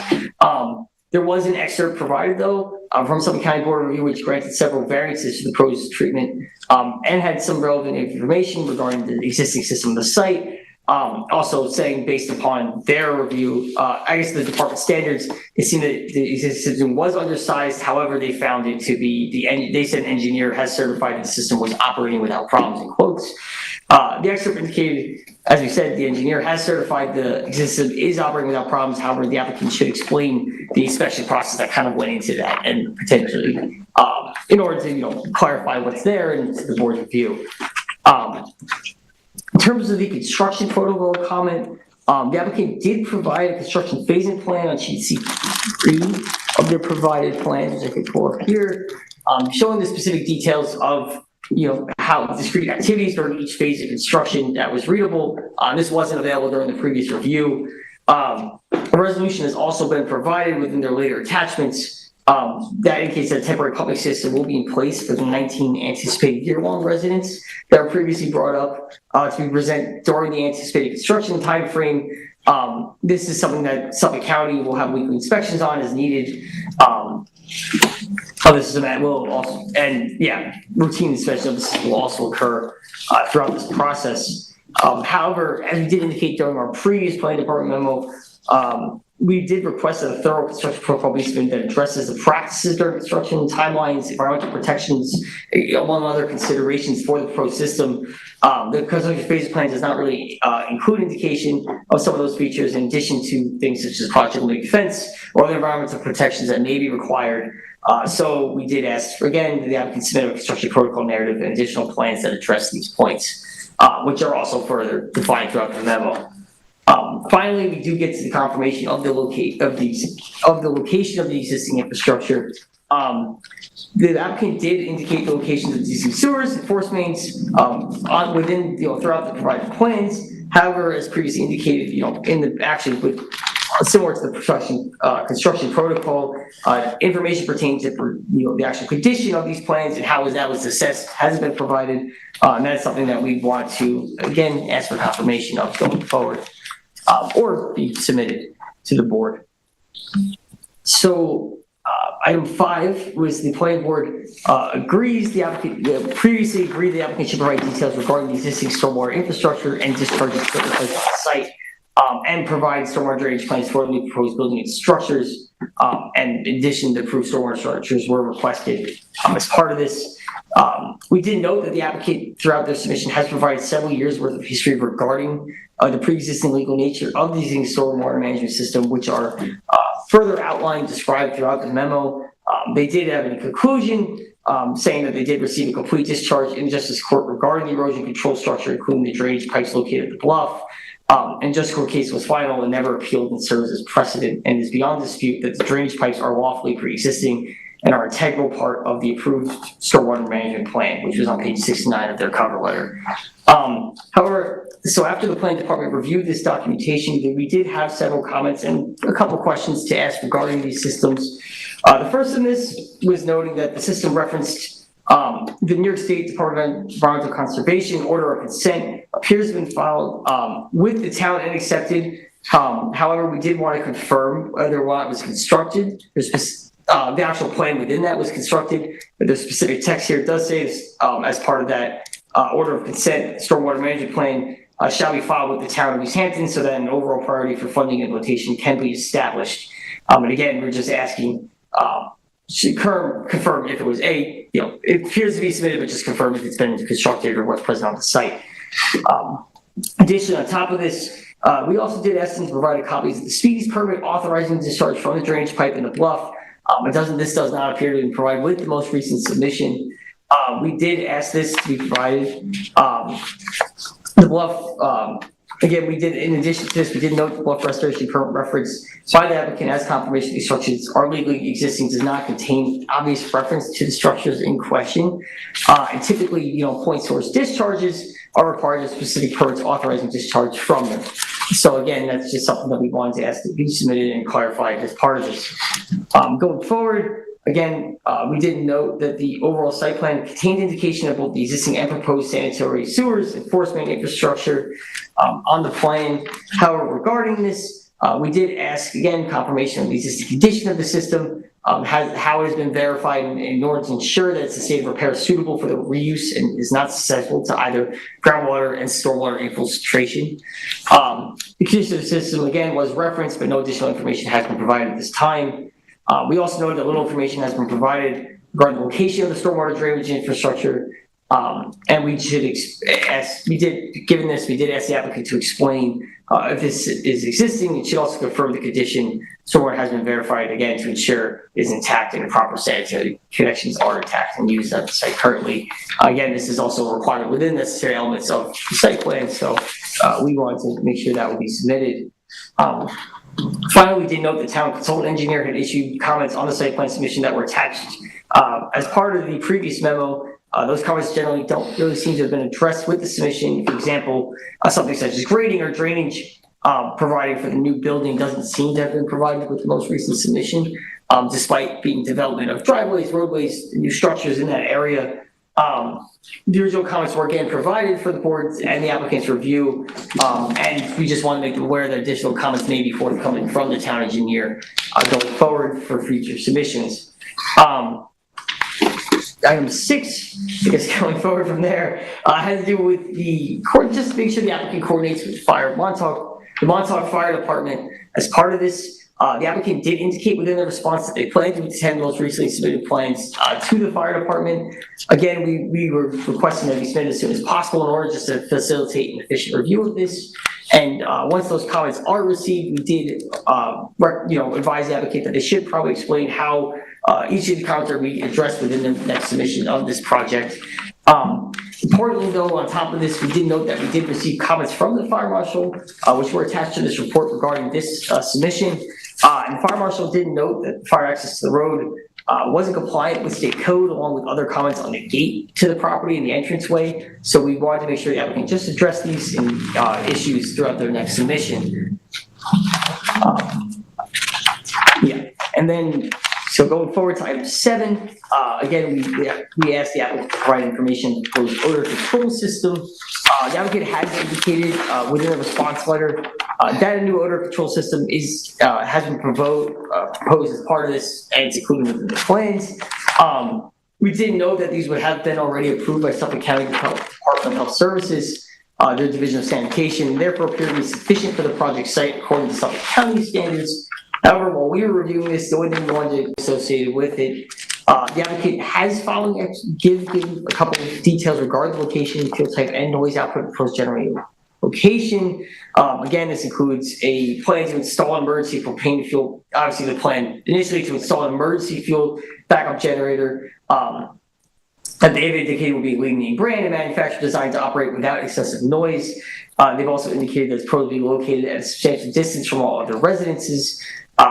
There is one unit, which is number 221. They've indicated that it's about 100 feet from the generator, while all other units they are situated at much greater distances. And they've also stated that the location has been approved by the engineers in Suffolk County. Additionally, on top of this, they've also again advised that this is strictly for emergency backup purposes and shall only be used during times of emergency power outages for the project site. So while we've been reviewing this, on the planning department side, we did notice that information regarding the actual noise output of this generator wasn't provided with the previous submission. And we did ask that the applicant should provide noise specifications for the generator, an analysis that confirms that it meets the town code at the property line, as well as sensitive receptors for the residential homes in close proximity to the generator, and what that output may be and how it may be impacting those residences. In addition to this, we did note the plans did not specify the generator installation would include any noise attenuating features, and this is something that should be considered at least discussed, we believe, throughout the discussion tonight. Going forward, next item on the agenda, the applicant should we asked the applicant to clarify the coverage information and present it in a manner consistent with the town code as it's defined. So the applicant has provided with their most recent submission several documents pertaining to the history and development of the project site with respect to the lot and building coverage. This history first kind of begins with the town comprehensive plan, which includes indication that the condominiums building coverage, they include that there was a recommendation that the building coverage allowance for the condominiums could be increased to accommodate the need for expansion of mobile homes. The recommendations were eventually, as indicated by the applicant, later codified in section 255-120, the definitions of the town code. That plan, they also recommended that no site plan review should be required for the placement, repair, or enlargement maintenance of these individual home or manufacture of the home units, and this recommendation was also further described within definitions or attached uses and dimensions 255-1188 of mobile homes. So on top of this, the applicant also indicated that there was a site, a survey conducted in about 2010 and 2011 regarding in order to kind of calculate the existing coverage on the project site. Given that in their quotes, the planning department at the time was expressing several concerns and, because of what coverage might exist. They've indicated that this was done by George Walbridge Land Surveyors. And their final result from this, which they've also provided the survey, they've indicated that 17.1% was the existing building coverage at that time in 2013. And finally, there's an additional excerpt from the town zoning board of appeals, which also indicated information specific to the existing lot coverage, again in recognition that there was a 20% coverage maximum allowable on the property. And finally, there was also a schedule provided by the applicant that included the block building coverage and total lot coverage calculations. It was on page 10 of the provided plans, which were based on the most recent survey provided in November of 2023. It includes sanitary detail and revisions to that. So while we were reviewing, I guess, all the information that's been submitted between the history and development, like rightfully as the applicants have indicated, this is the question about regarding density allowed on the project site has been one that kind of goes along the lines of past approvals, development, planning board, town board considerations. However, as we reviewed this, given that this is a project that has to pertain more so to the actual site itself as opposed to the mobile homes, the planning board has advised that, the 20% maximum allowable building coverage that was indicated by the applicants also throughout the town board. We confer that is max allowable on this project site to cite the resort zone district standards, given the past precedent that's there. Finally, though, however, we did note that we did ask for clarification regarding the existing and proposed lot coverage and total lot coverage on the project, as well as the calculations provided for those. And although it appears that these have been provided within the project narrative, again, that attached schedule, which is at least on page 10 of their narrative, we didn't know that the process fee system should also be revised. The actual plan submitted should also be revised to include those calculations indicated on there. We also indicated that those plans also did include only the max allowable, the existing are labeled on the reference survey. We were also asked that the proposed calculations be provided for those systems, which we didn't find indication on the submitted plans for.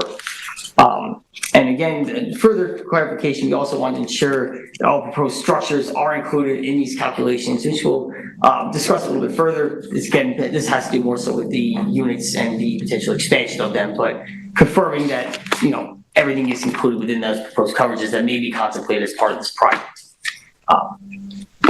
Okay, so going on to item 10, the applicant, we did ask for confirmation about the parking and access details as we previously requested. The applicant did we excerpted sorry. Take a breath. Yeah, I need a break. Some more. Can't breathe. No. 7th inning stretch, man, come on. You're good. Not kidding. Okay, so, regarding this. Okay, so,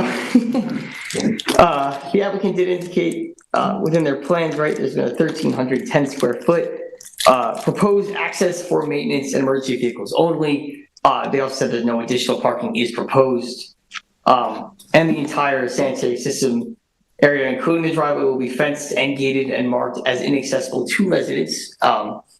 Again, as we've also recommended and previously recommended, proposed project, they've also indicated the proposed project includes the removal of an asphalt basketball court, again, approximately 1,000 square feet in size, thus reducing the impact of the coverage. So the information provided here, based in comparison to what we requested previously, didn't seem to fully address the full breadth of concerns within our previous comments. Again, particularly, we asked that further details be provided regarding the expedition of the operations of the facility with respect to the frequency, maintenance, staffing, and equipment needs, emergency operations, etc. With this system. Again, based on the way the parking calculations are calculated within the town code, parking requirements are calculated within the town code. This information will help us be able to actually address potential parking requirements that may be there and whether or not parking should be provided. So we did ask, we did ask that those details are further submitted. As part of this application, we've also asked that the site plan should also demonstrate the compliance with the drive aisle width required in the section of code, and it should be clearly indicated on the plans. It may have been, we didn't really seem to find it indicated throughout the submission. May have been most recently with their most recent one, however, during our review, we didn't seem to indicate that. And that is that the end? That is the end of this. All right, so going on to item 11, we did ask the applicants to submit a lighting plan. The applicant, as part of this application, they have indicated that the proposed exterior lighting for the new treatment plant is depicted on page A4, the elevations of the provided plans. Additionally, a new electrical lighting plan and detail sheet has been provided, which indicates the specific locations, control methods, exterior lighting for the proposed project. There was also further statements by the applicant to reaffirm that the lighting would be, that they're proposing, it mostly includes exterior globes, subdued lighting, and intended to only be dark sky compliant, and that they've wanted to confirm that no lighting elements shall be visible and beyond the boundary lines should be fully shielded, pointing downwards, and installed for the use only, and some of which included some task lights, which will be installed for the use only during situations that require work or maintenance at night. So that was that was the only exception to their previous statements. So again, although these exterior exterior elevations have been provided, we did have a couple of comments, questions regarding the plans. First, regarding the elevations that were provided, it indicated that the proposed lighting fixture is to be a new exterior lighting fixture, but didn't really indicate the specific manufacturer's label or specifications for the proposed lighting. Although again, they've affirmed that everything needs to be dark sky compliant and meet the town code. We did ask, for those specifications to be submitted and confirmation that it will meet town code requirements. Once these are confirmed, the actual, specifications, the indication, we did indicate that the plan should probably be revised to also include specific indications of the fixtures being proposed, the specifications, etc. That have been requested as part of this application. Secondly, in regard to those task lights themselves, Again, these lights are to be located directly above the new exterior lighting fixtures and are also to use only during situations that require work or maintenance at night, according to the applicant's statements. Although we found no issue with the usage or development of task lights on the property, we did know that these don't appear to be fully shielded, and pursuant to the town code are required to be. It did appear that these lighting fixtures did qualify to the state exemptions from those standards within the town code. So that is something that we asked to be, amended as part of this. We did also attach, town code lighting pendencies just for reference of what's permitted, what's possible on the project site. And finally, we just did indicate again during our previous memo that a comprehensive site lighting plan should be submitted, which has, all the specific details. You don't need to read them all. I'm not gonna, no, I promise I will. All of them are followed in the memo, and, we should refer to that going forward. All right, two more. Item 12, we should clarify the plans for landscaping, provide screening, internal and external to the site. The applicant has indicated in the response letter that there's no particular plans to landscape the area other than to restore any unimproved areas disturbed during the construction phases. At the same time, the revised plans show a row of plantings, screening the SCP from views internal to the project site appear to be on the plans. So the planting types, quantity, spacing are not specified on this. However, the information we argue should be provided with the planning board for the planning board's review. Planning department agrees that screening the site of the SCP from internal view is appropriate. The applicant should provide the requested, additional information regarding those. And finally, going into item 13, this specifically has to do with substantiate the change into the sort of with the number of units, but really regarding the size of the units and the existing and proposed conditions of the project site. We noted, existing conditions include the current Suffolk County Health Department's permitted flow rates, existing unit size, corresponding flow rates, bylaws, and applicable town code that the applicant referred to with respect to the allowance to coverage criteria exceeding that. So there are specific, going through their submission, again, the applicants did state there are specific standards in place that limit this expansion of only certain units. They've indicated the county has filed recorded conditions that limit the number of units to 199. Of the 199 units, they've indicated 47 leases are restricted by the county rules and lease provisions to 600 square feet for the purpose of controlling building coverage and density. The actual specific rules regarding size and expansion are provided within the memo. Moreover, they've also indicated that there may be a case as far which, whatever may be the case, as far as which the condominium owners may choose to increase the size of their home, manufactured home, condominium is restricted to an allowable increased building coverage of 20%, and the proposed sewage treatment plant is designed to handle any minor increase in density. So, kind of beginning with their submission and our review of this, we did note that, we had a letter received from Brian Grogan, PE, PW Grosser, dated January 8th, 2024, that provide the existing proposed flows are discussed in greater detail within that memo. With the proposed treatment plant in place, the proposed flow conditions indicate that 73 units that are currently below 600 square feet in size could be enlarged to be between 600 and 1,200 square feet in size. And there's a table provided within the memo and also within that letter that the applicant provided indicating this.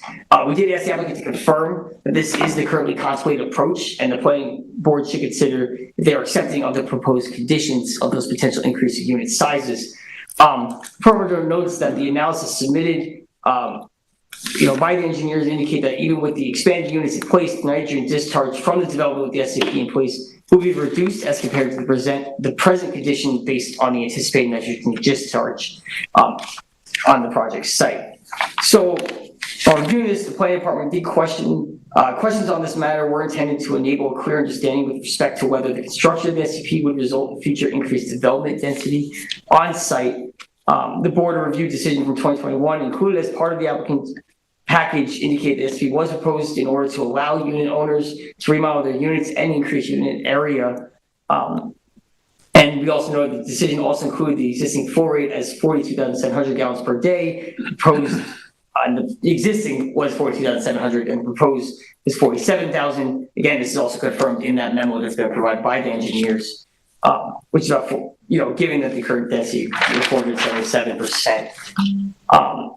Obviously, throughout this review, we have confirmed that the 199 units is to remain the maximum. And again, earlier comments indicated that should the condominiums ever seek to change that number, that further site plan review should be required. The remaining questions about whether the 109 units would be able to expand is addressed by the above table, and it seems that the proposed project would facilitate unit expansions. And the planning board should consider if this is acceptable, considering that reduced negative discharge associated with the project is an important benefit. Additionally to this, as we kind of indicated earlier, and the applicants have also indicated that the site is currently limited to 20% as the maximum building coverage. And that's something that the board should also take into consideration while reviewing this potential proposed, allowable expansion of these units. Finally, within the memo, we indicated a couple of necessary elements of the site plan that should be provided, which were actually addressed throughout this whole memo, throughout the plans. And then finally concluding it, we've indicated again, we commend the applicant. They provided several details and very detailed response to our previous request to many of the comments made by the planning board. However, there are still additional clarifications required regarding stormwater, complying with on-site plan standards, and further development on the project site. I want to thank you for this report. We can't just, say, great report and go on. There's a lot of moving parts in this application. It's a complicated application. There's a lot of different issues that have to be addressed. This memo is great. It sets forth all the different areas. It's organized. It's going to help our analysis. It's going to help the applicants.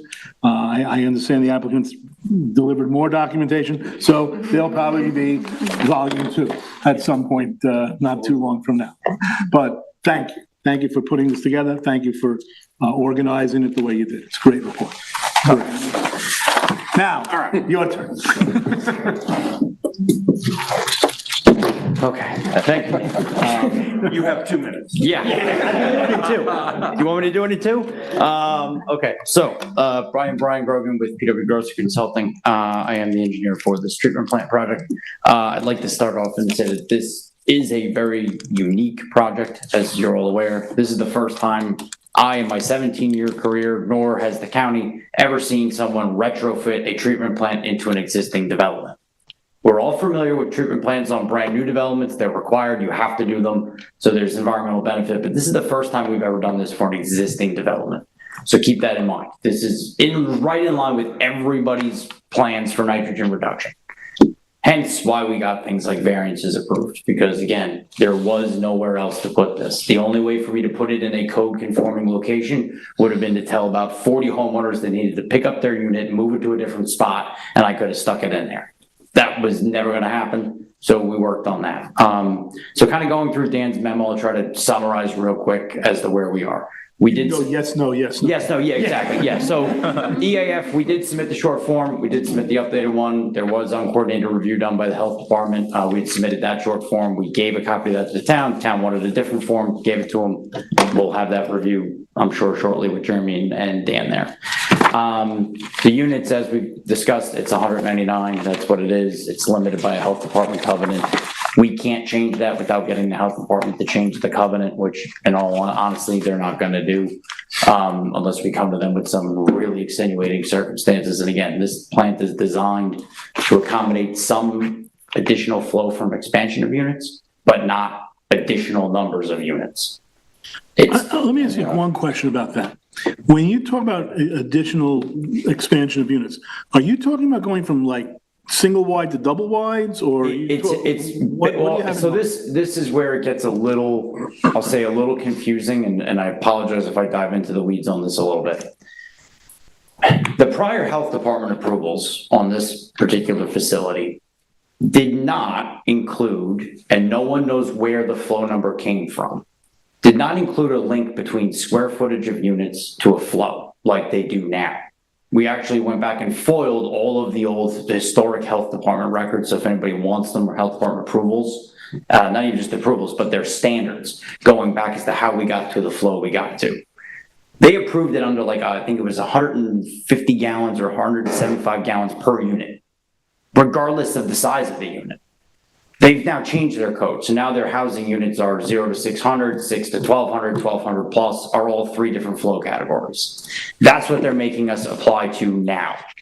So what we had done is basically anything under 600 square feet is the lowest flow rate, I think 125 gallons a day. Anything 601 to 1200 is 225 gallons. Anything above 1200 is 300 gallons a day. That's how we did the math. So we wanted, again, the overall goal was the community wanted the ability to get some of these units to go from a little bit bigger, from like 599 up to, I think their internal cap is 1,000. 900 or 1,000. Yeah. But how do they get bigger? How do they? You can get larger mobile home units. It's not.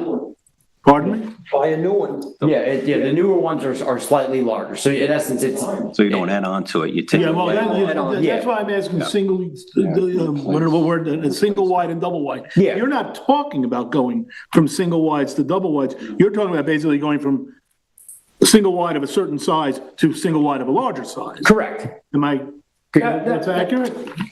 That's Matthew Udelson, manager. That's the best way to analogize, because it's not single wide or double wide. That's trailers. We're manufactured homes. Okay. Yeah. So you're just getting a 600 square foot home, or you're getting a 1,000 square foot home On the same lot. on the same lot. They can't, and they have to meet our setbacks and certain fire code setbacks to fit on. The average size of the lot is 40 by 50. Okay. So that's where the 1,000 also comes That's in. 2,000 because feet, so yeah, you've who got wants to put a 1,000 feet of. Yeah, you got a driveway, somewhere to put your deck, your barbecue, Right. and everything. Okay, So it's fair enough. limited in multiple ways on the maximum size. But is this an example of replacement? So you have a 600 square feet and you want to put 1,000 square feet. Are you just going to add on somehow? No, you can't add on. No, they're You getting. have to remove Remove it and put put something in a whole new? new unit. Okay. Yeah. Can you do a second floor? Technically, yes, but in certain situations, but nobody makes it. So you can't do second floor. I mean, in certain situations within the. Well, because of FEMA. So Okay. someone on the ocean, technically their spots are smaller, so they're limited to a 700 square foot home, 760. Where someone interior can go to 1,000 without a shed. But because they're in a small spot and they're already, if they replace it, they're gonna be 10 feet up, then it will shoot over the 25-foot height requirement the town has. So it's like, in theory, yes, there are some spots that can do 2 stories, but again, nobody makes it. Okay. Right. Since we're on this topic, I just had a question that I needed some clarification on. So I read that 47 of the units are on leased lots. Correct. And those are restricted to 600 square feet. Correct. So they can't go over 600. Correct. Okay. And then the owners of the units, the unit owners who are on the owned lot, they're restricted to 920 square feet. Correct. And then the oceanfront units are restricted to 765 feet. Correct, So those are the because- maximums for Correct. all units. And on the 199 units, even if you wanted to add more units, where would you put them? That's why it's So not gonna happen. I mean, so we've been We going need over around and full around with parking. the 199, but you can't build more than 199. Okay. All the open spots are required overflow parking. So They're almost there on it's not gonna coverage. happen. I mean, Yes. it would take. They're really close to coverage, max So- coverage, so you can't. Perspective won't allow it. So as far as the total flow capacity, so the way that what I read was 193 units. No, that's a mistake somewhere, I think, but, Okay, well then you. oh, no, I know. No, it's 193 plus I apologize. 6. Correct. So, well, yeah, right, I wasn't talking, right, the additional 6 are over 1,200 square Right, feet. they're grandfathered in, they've So- been there for, Well, that was the first question I had. How could they be over 1,200 square feet if the maximum is 900? because going back 20, 30 years ago, there was no requirements. Okay, you so know. those are grandfathered. Correct, and that would never happen now. So those are the only, there's 6 units that are above the highest maximum of 920. Yeah. Correct. Okay, so then the 193, which are under 1,200, and some are under 600, actually. Correct. There's, The way we're calculating the flow is 225 gallons per day times the 193 units, right? correct, but more question towards Brian, but And then yes, the 6 units is 300. 300 gallons per day. correct. And that's how you get the 46,809. Correct. And 47,000 is the maximum capacity of this facility, this STP. Correct, because it's designed, Rounded up, basically. they rounded My, up. my question is, and I don't have the numbers here, and I don't know if you have the numbers. If you were to expand certain number of units, I know according to the formula, you can't go over that 46,809. But if every unit goes to the maximum from where they are now, wouldn't you? They're all within the same flow category. So as far as the health department's concerned, a Right. unit of 601 square feet I is understand- limited by identical to coverage. 900. And it's the coverage. They're It's the close to, coverage. It's they're the close to coverage right now. So if a unit is Maximum coverage. 700, if a unit is 605 square feet, it is judged the same as a They go unit to that is 1,000. 1,200, it's still the same. Same thing. Same flow. I understand that, but what I'm trying to get at is if there are a lot of units that go from 605 to 1,200, I know within the formula you can't exceed that. Well, yeah, so I'll jump ahead a little But bit. practically speaking, wouldn't you be adding more flow? No, because it's all in the same category. Brian will confirm that since he's the engineer. But let me jump ahead a step that will explain your, at least I think. We're maxed out at 20% coverage. There's no discussion about that. That totals out 15,000, I have it here, excuse me a second, 15,640 square feet available. That's all we have left. 15,640? Yeah, 15,640 square feet. So That's if you go to the 20% coverage, the maximum. 20% coverage. So right now, 73 units are under 600 square feet. Now, they could be 540 square feet, they could be 580 square feet. They can all change. Of those 73 units, every one of those units can go and get a new unit today and stay under 600. The square foot that they would use would go up, would subtract from that 16,400. But the bigger picture is there's 126 units right now that are above 601. They could be 601, they could be 602, they could be 900. How many did you say? 126. So of those 126 units that can expand right now, regardless of the septic system, they would be able to expand. But jumping again, on average, the best year we ever had, because there's only one, and I'll say a half, companies that bring these units in. It's that nobody will come through, and everybody who wants a new unit tries to look for someone else. And so far, in the 18 years I've been there was two companies. One company went under. There's one company that's been doing it forever, even before me. And then there's someone else who's interested in doing it, but he hasn't done anything. The best the park can handle is 2 to 3 units a year. Even under the best circumstances, when there were 2 manufacturers, 2 people, maybe 3 people a year changed their units before this situation started. Under those calculations, we're over 20 years out before we run out of coverage. So the fear of expanding, like boom, it's going to happen, it doesn't happen. And this is history of the park. This is not theory. So again, I've dealt with them all. 2 to 3 units. On the average unit too, again, the average unit that increases is roughly 300 square feet. That's a high number. Because if someone has a 650 square foot unit and they can only go up to 900, it's not even 300. If they're at 601 and they go up to 900, that's 300. So, you don't have unlimited expansion here. I know in theory you hear that, but it's very limited in multiple ways. on that. And your numbers, the flow calculations are based on the built out, it's predicated on the. Correct. The It's the based sort of on. largest On full build-out. opportunity. Full. Yeah. Correct, yeah. Right. Again, yeah, because I didn't want to have to come back and redesign or upgrade a treatment plant down the road. It was- In other words, it's like, I don't mean this in a pejorative sense, it's a worst case scenario. Exactly. Correct, 100%. And even though, the current system, I'm sorry. Well, no, because we got That was a very fair question. we need to understand the basically the amount of slack Right. that you have in your calculations. Why don't you let? Yeah, try and finish. Because I do want to turn We over jumped the discussion to the end of the packet. Sure, no worries. All right, so, okay, so the SDP location, we did get variances for that. We had a public hearing or a board review hearing, went through that.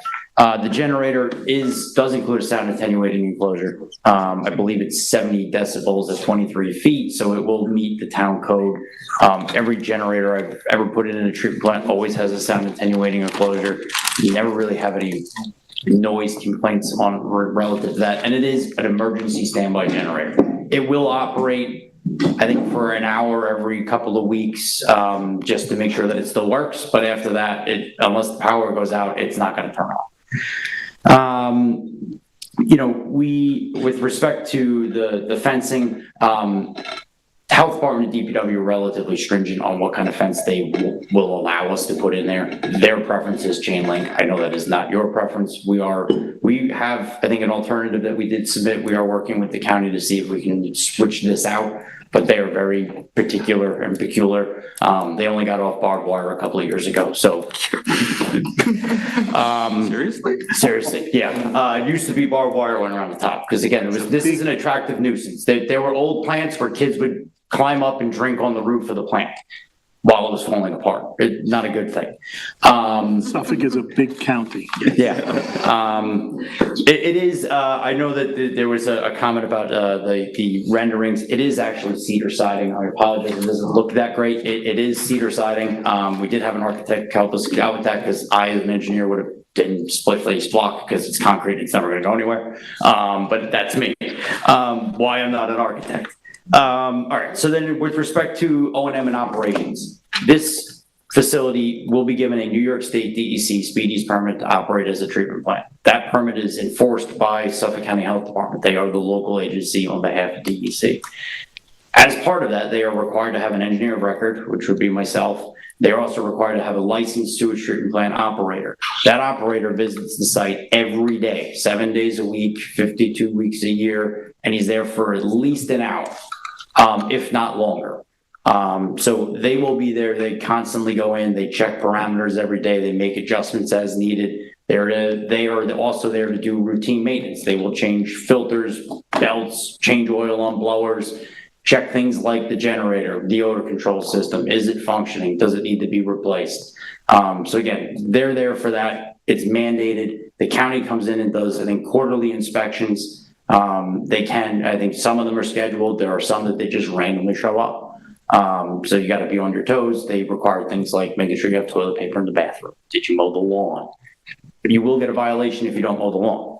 Same thing like in the snow. If there's not snow shoveled off the driveway and they can't see footprints going in, they'll give you a violation.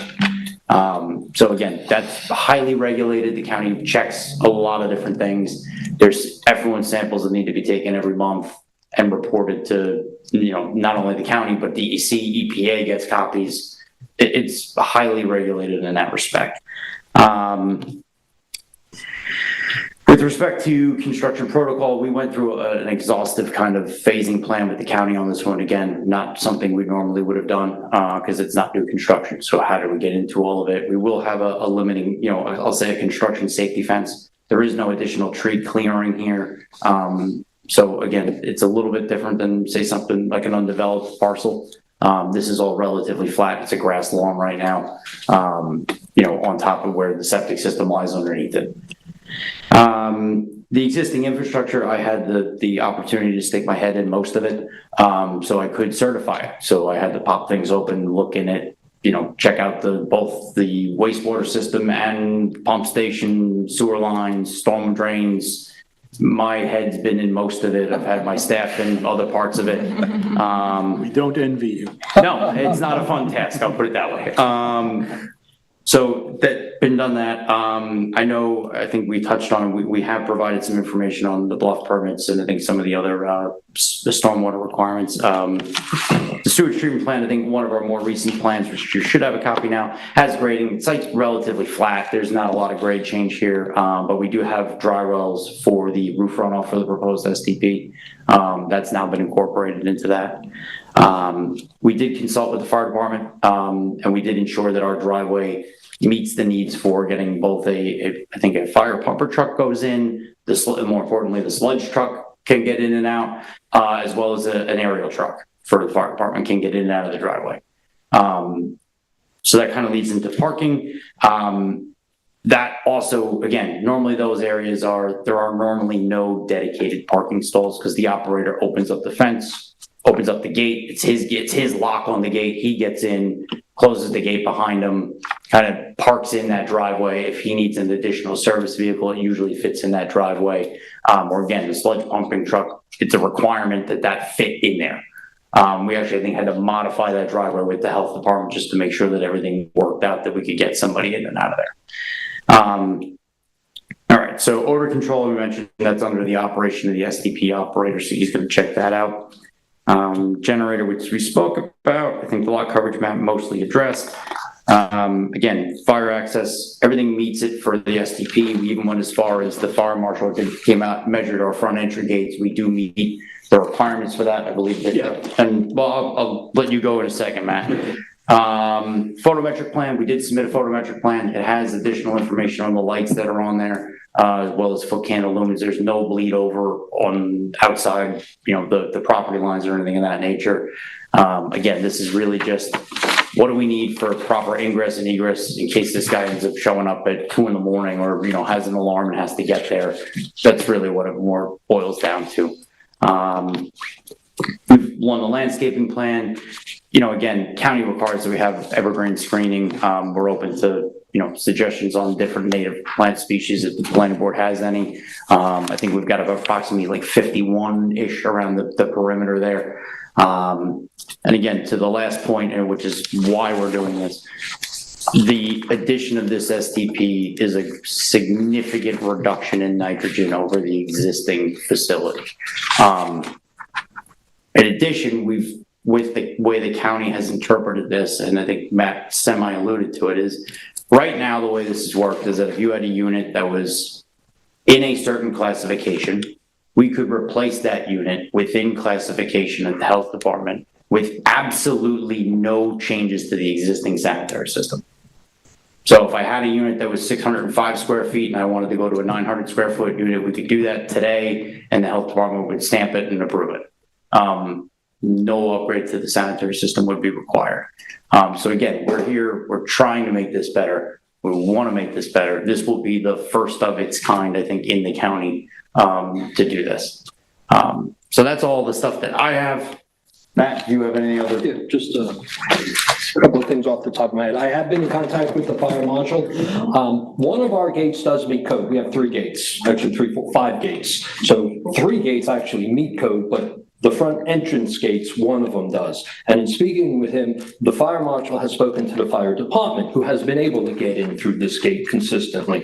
And you should be getting a memo this week or next week from them saying that they have no problem with this. I'm going to put a sign that says fire lane. All the lanes automatically open for the police, when they hit the chirper. And they're also breakaway gates. So, and I always tell them, break the gate, it's a $2 piece of wood. Don't even chirp it, just go, because it's just easier for them. Why slow up? So we have no problem with the fire marshal, just run them over. So that. Also, Brian spoke about it a little bit before about landscaping.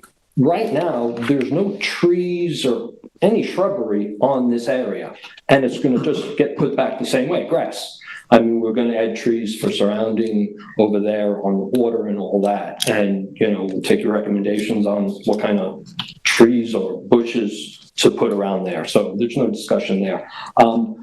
We did drop off a whole nother packet. Am I allowed to show that to you? No, they need to vet it and okay. You'll be back. Yeah, okay. The generator also, Brian, which is in there, but it's 70 dB at 23 feet. So that will meet the code too, because it's over 100 feet from the property line, along with being shielded by the shrubs that will be put in and everything.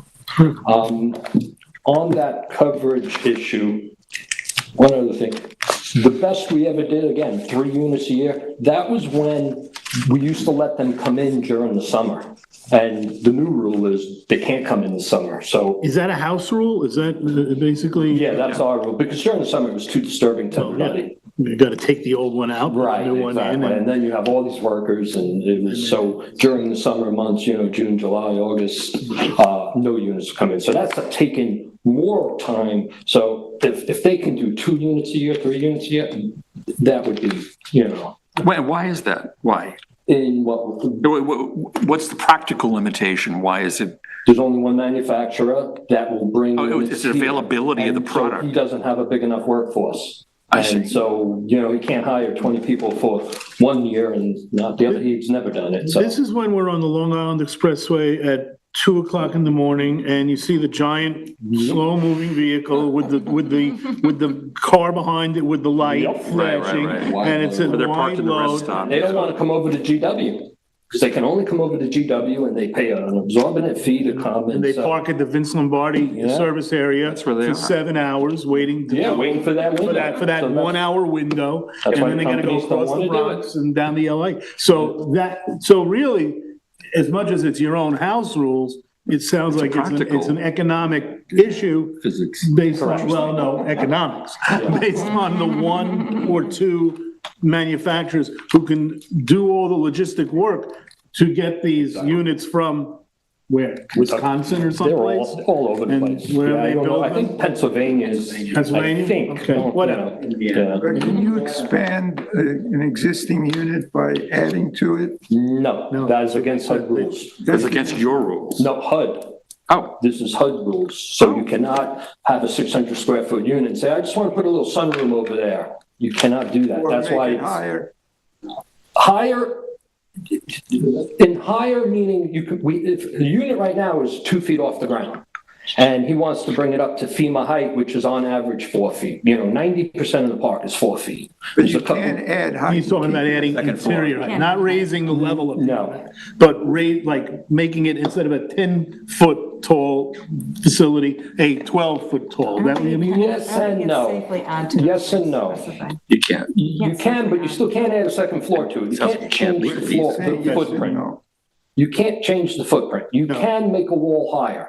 It's not easy. It has been done by a couple of the certified builders. They have to be certified by HUD and New York State as a manufactured home What about that technician. unit that was cited for being too high? No, there's no unit cited for being too high. There was one unit because he finished his attic and he was forced to remove it, if that's what you're referring to. Oh, so he finished an existing space. Right, converted it to living, He converted it to and then he living was space. forced to remove it, correct? So are these, Let's let Ed. Yeah. Let's let Ed take. Did you have anything else that you wanted to add? No. We're gonna let Ed. It's his apple. Well, it's not your application. You're the point man. on it, I'm the so- point man. Yeah, you're the guy. Dan, Matt, Brian, thank you so much. You've actually taken the wind out of the 2.5 pages of questions and comments I had. But that isn't going to stop me from making We'll answer all of them. No, that was very helpful. Dan, great job. Thank you guys for explaining what's going on here, what the practical, aspects of this are. And it sounds to me like you've taken care of a lot of the sort of technical details, site, the location of the STP, the whole, you've really thought a lot about operation and maintenance, the construction protocol, emergency vehicle access, the odor control, all those things that we normally want to know more about. It sounds like you're kind of on the path toward resolving all of those. And I do want to just say, this is really an incredible opportunity to as you said, this is a very unique situation, right? Retrofitting something into an existing community like this, and as you well know, most people in Montauk and in the larger town of East Hampton know about this, right? And sort of perceive it to be not great, right? So this is a wonderful opportunity. And we thank you for proposing to do this, to really bring this thing into the 21st century and really, provide a service to the town, by eliminating issues that, that ancient system with 199 units on it could lead to. And we have, a very close neighbor sitting at this table who I'm sure is particularly impressed by this. So thank you for doing that. So just to go through some of the things that were noted that we need to kind of, discuss as a board. I think having the restrictive declaration on the 199 units, it's practical. It's really a practical limitation anyway. I think it's adequate to let that sit and not have another covenant. I do, even though I understand the limitations on availability of product and, the pace of replacement of units, the one thing that does sort of bother me a little bit is sort of not really having any insight into what's happening as units are replaced, right? I don't believe you need to come for site plan review. You don't need to do any of those things when a unit is replaced. You've got a very small margin for expansion from 18.3% coverage to 20, right, which you calculated as 15,000 square feet. So all that is true, but how do you, kind of keep track of that? How do we know? You said it, how do we know, right, that's what's happening? Right? Can I answer or? Let us have our discussion, because maybe the answer will arise. Yeah. So that's one thing. It's just a concern. I mean, things could change. There could be new manufacturers. It could all happen much faster than the 20 years you're projecting. I think it's important for us to kind of understand what's happening and how things are being expanded. So that's sort of one issue. The other is the stormwater issue. Dan brought these up in that issue up in his report. I think they're, let's face it, the drainage coming out of the revetment, right? Bad optics, right? I mean, everybody in Montauk, kind of wonders what's going on with that, right? And I think that you've indicated in the past that there is sort of a speedies permit for drainage coming out of that. But you'll answer in a moment. But I think that is something that we'd like to see some documentation on. We've heard it exists, but we haven't actually seen it. And I think furthermore, there was sort of a larger stormwater management and mitigation plan filed with the town of East Hampton. We have no idea whether that was ever actually executed or not. So we kind of need some evidence of that. So I think you've answered a lot of our questions about the capacity of the septic system. So we sort of understand those considerations, but I do think the stormwater issue there's still some significant open questions around that. That's it? Yeah, that's it. Okay. Anybody else have any points that you'd like to? Yeah, well, I was going to mention that drainage pipe as well, because I'm concerned about that. There was a recent CCOM testing. It wasn't up the drainage pipe, but for some reason they stopped testing that pipe.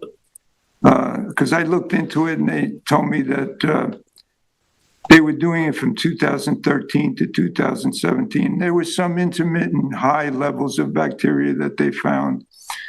But anyway, they stopped in 2017. But they're still doing east of the jetty, they call it, which would be west of the trailer park.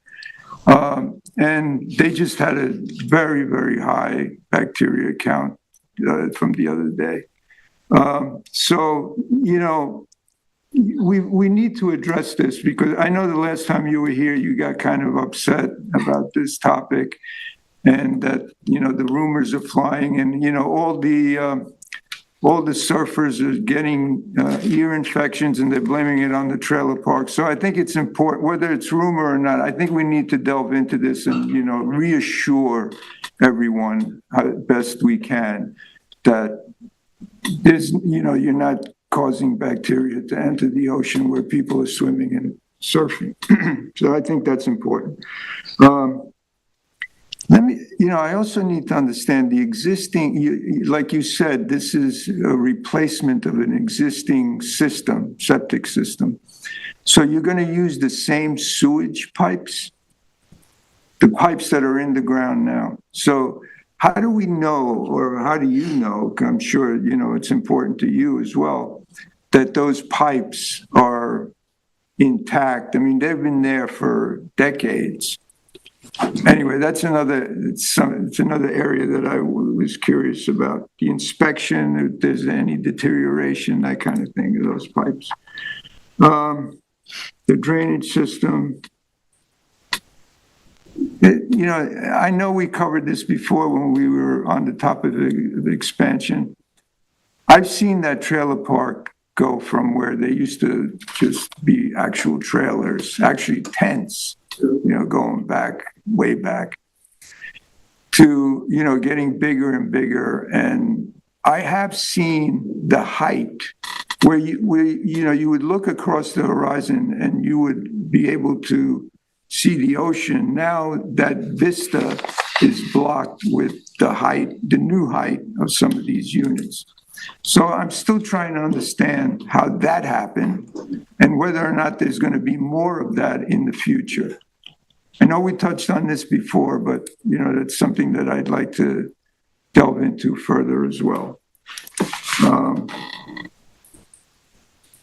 And Ed mentioned the Speedies permit, that really connects to the drainage issue as well. So those are the points that I wanted to discuss. Does anybody on the table wish to share? I don't think I have anything to add. You guys have, yeah, you've really covered it. You know, I'd be curious to talk about how, you know, we handle the expansion, right? Just how we can, but I think with anything, right, that's just, that becomes a code enforcement thing, right?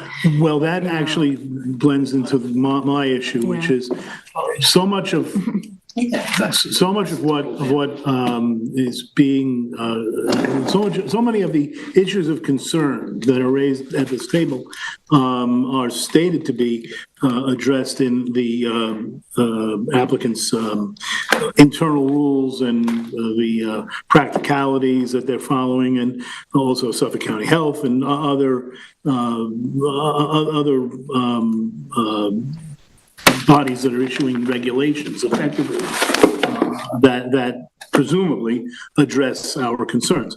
I'm wondering whether or not those should all be somehow interpreted as being covenants or conditions of approval or something, so that we're not creating anything new. We might on the margins, but basically taking everything that has been stated, whether it's Suffolk County Health or your own internal or whatever it is, and saying, okay, this, and maybe very large, are the conditions of approval that this board will issue in connection with this application.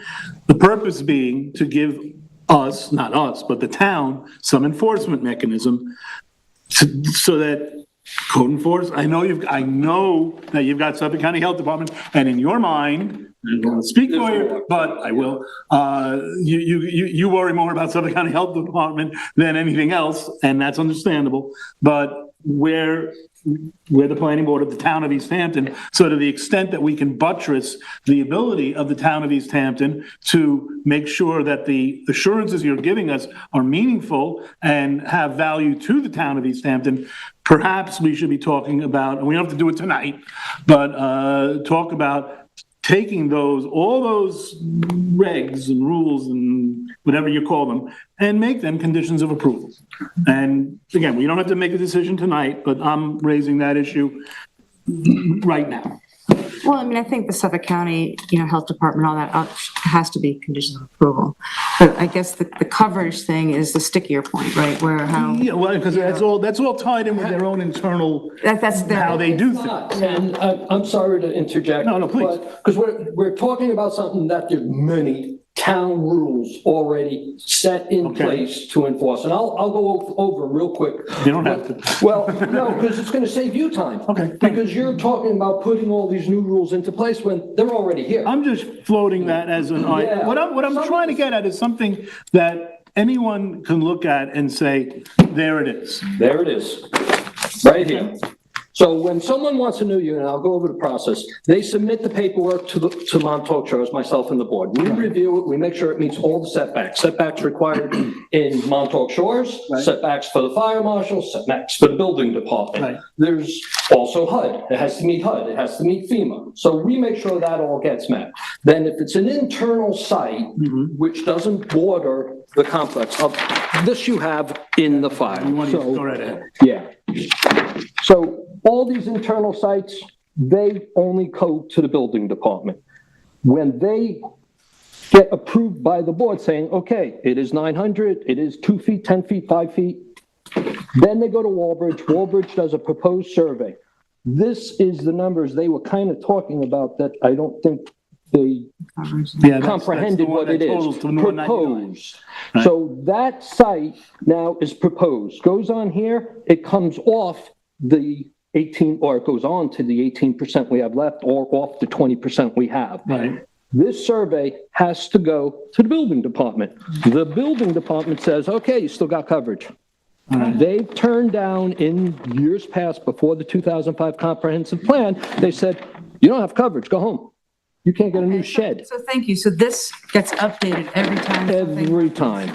So So, this is answering all those questions you just That- answered. That's interesting. Okay. that answers And that's the why. question. So I'm sorry, I'm trying to jump in as you're talking, because I mean, you're, if that gets updated every single time, a new Every unit single comes in, time. that answers my question. Appreciate that this particular parcel is different yes. from the remaining, how many are there? 18,000 parcels in the town, or whatever the number is. And so to get a little more complicated, the border, the ocean, and up here, because they're on the border of the property, have to meet a whole different set of setbacks. They have the pyramid rule, setbacks from the property line over here, whereas we allow it on the property. We should, not anymore though, because we want to shrink everything down. But, so they have different I have a requirements. question. I think that it was Lou's first question. Like, you build a sewage treatment plant, and then every unit that can be expanded says, I'm going to expand my unit in 5, 6, 7, 10 years. How does that affect the STP that you've just The built? second number we were talking about, the amount of available coverage. Let me even throw another thing in there. What did I just do with that paper? But to answer your question with respect to flow, it's already accounted for. We accounted for it in worst case scenario. Because he's If we receive, maxed out. I'll say, less flow than that number, which in all likelihood we will, because the health department acknowledges their numbers are overinflated and the real number is about 75% of their number. You can't talk from, you can't. Oh, yeah, sorry, thanks. So if we end up getting less flow, the treatment plant has the ability to basically turn it down. We turn it down, it processes the same, a slightly lower amount of flow, still achieves the end result that we need to do. It just has a maximum number that we accounted for that would include it if it could somehow happen. I guess the concern is you're going through all this effort, you're building this wonderful plant, and then we have to worry, well, what if it ain't big enough? I've checked historic water records. The historic water records, I think, are approximately about 33,000 gallons a year, or 33,000 gallons a day. We're designed at 47,000 In the summer. in the summer. So So 3 months. we're not gonna be over, if there was that situation, I've done that before out in East Hampton. I did the septic design for Surf Lodge, I oversized it on purpose because their water records were way higher than what the health department flow number said it was gonna be. I wouldn't steer them wrong and say, okay, well, we're gonna undersize this. I wouldn't do it. It wouldn't make sense. It wouldn't make sense, no. It would be a really bad business decision. It would be an extremely Spend bad all that business money decision. and Correct. tell all these folks that they're gonna have to Do it again. No.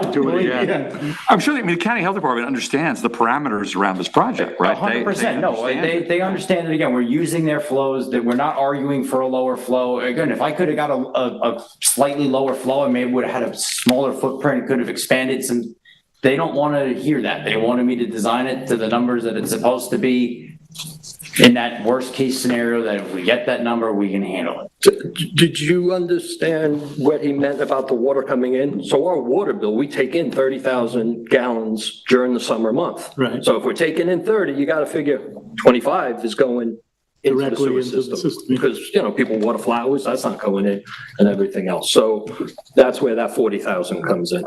But Does that just answer your question, Marco? another number, so you can understand the 20%. I said 126 units can expand, but the fact is only, what did I write it down again? I think it's like 53 units. Because 53 times 300 gives us 15,000 square feet. So to be worried, oh my God, 126 units are gonna go from 600 to 1,000. It's not gonna happen. There's 53 units. And that goes back to where it's roughly 17 years before we run out of coverage, and we'll worry about it in 20 years. But as of right now, standing in front of you, 126 units cannot upgrade. So it's answering a lot of the questions you guys wanted to put bumpers on that don't, I mean, listen, you want to do it, you want to sit there and write more paper, that's fine, but. Look, the reality is that this process is gonna go on for a little while longer. And I know you don't want it to go on forever. I know you want to get the shovel in the ground, but, we have to address. Yeah, no, I understand that. And again, I would, again, given the unique operation of this place, we have our health department approval, which was long sought after. We have a contractor as of a couple of weeks ago, selected, contracted, signed up, ready to go. We started shop drawings.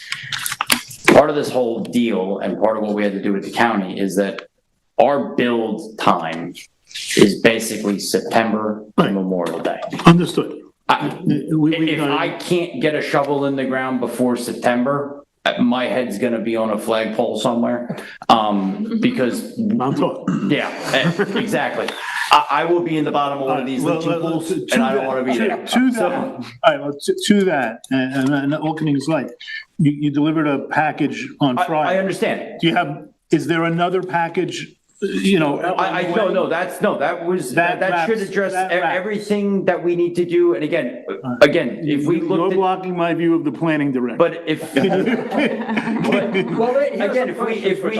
we focus again, and I understand that that town needs to look at things that are outside of the other purview of what this really is, but this is really a wastewater upgrade project.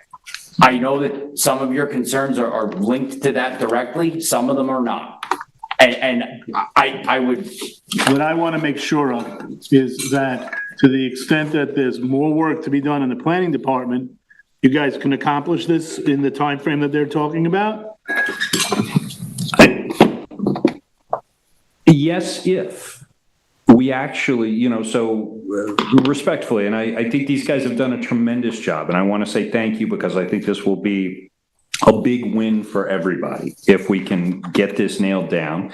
And I do think it's important that it's the first one of these in Suffolk County to do the retrofit. You're going down a road that we all have to travel, and you're going first, and that's always hard. So well done and thank you. But the piece that is missing that allows us to try to, to answer the chairman's question, deliver in a timely fashion here is, when we ask for things like the EAF, or when we ask for things like the Speedies permit, let's skip the step where we spend 3 months going back and forth about, why do I really need that? Is that really necessary? Do you guys have the jurisdictional authority?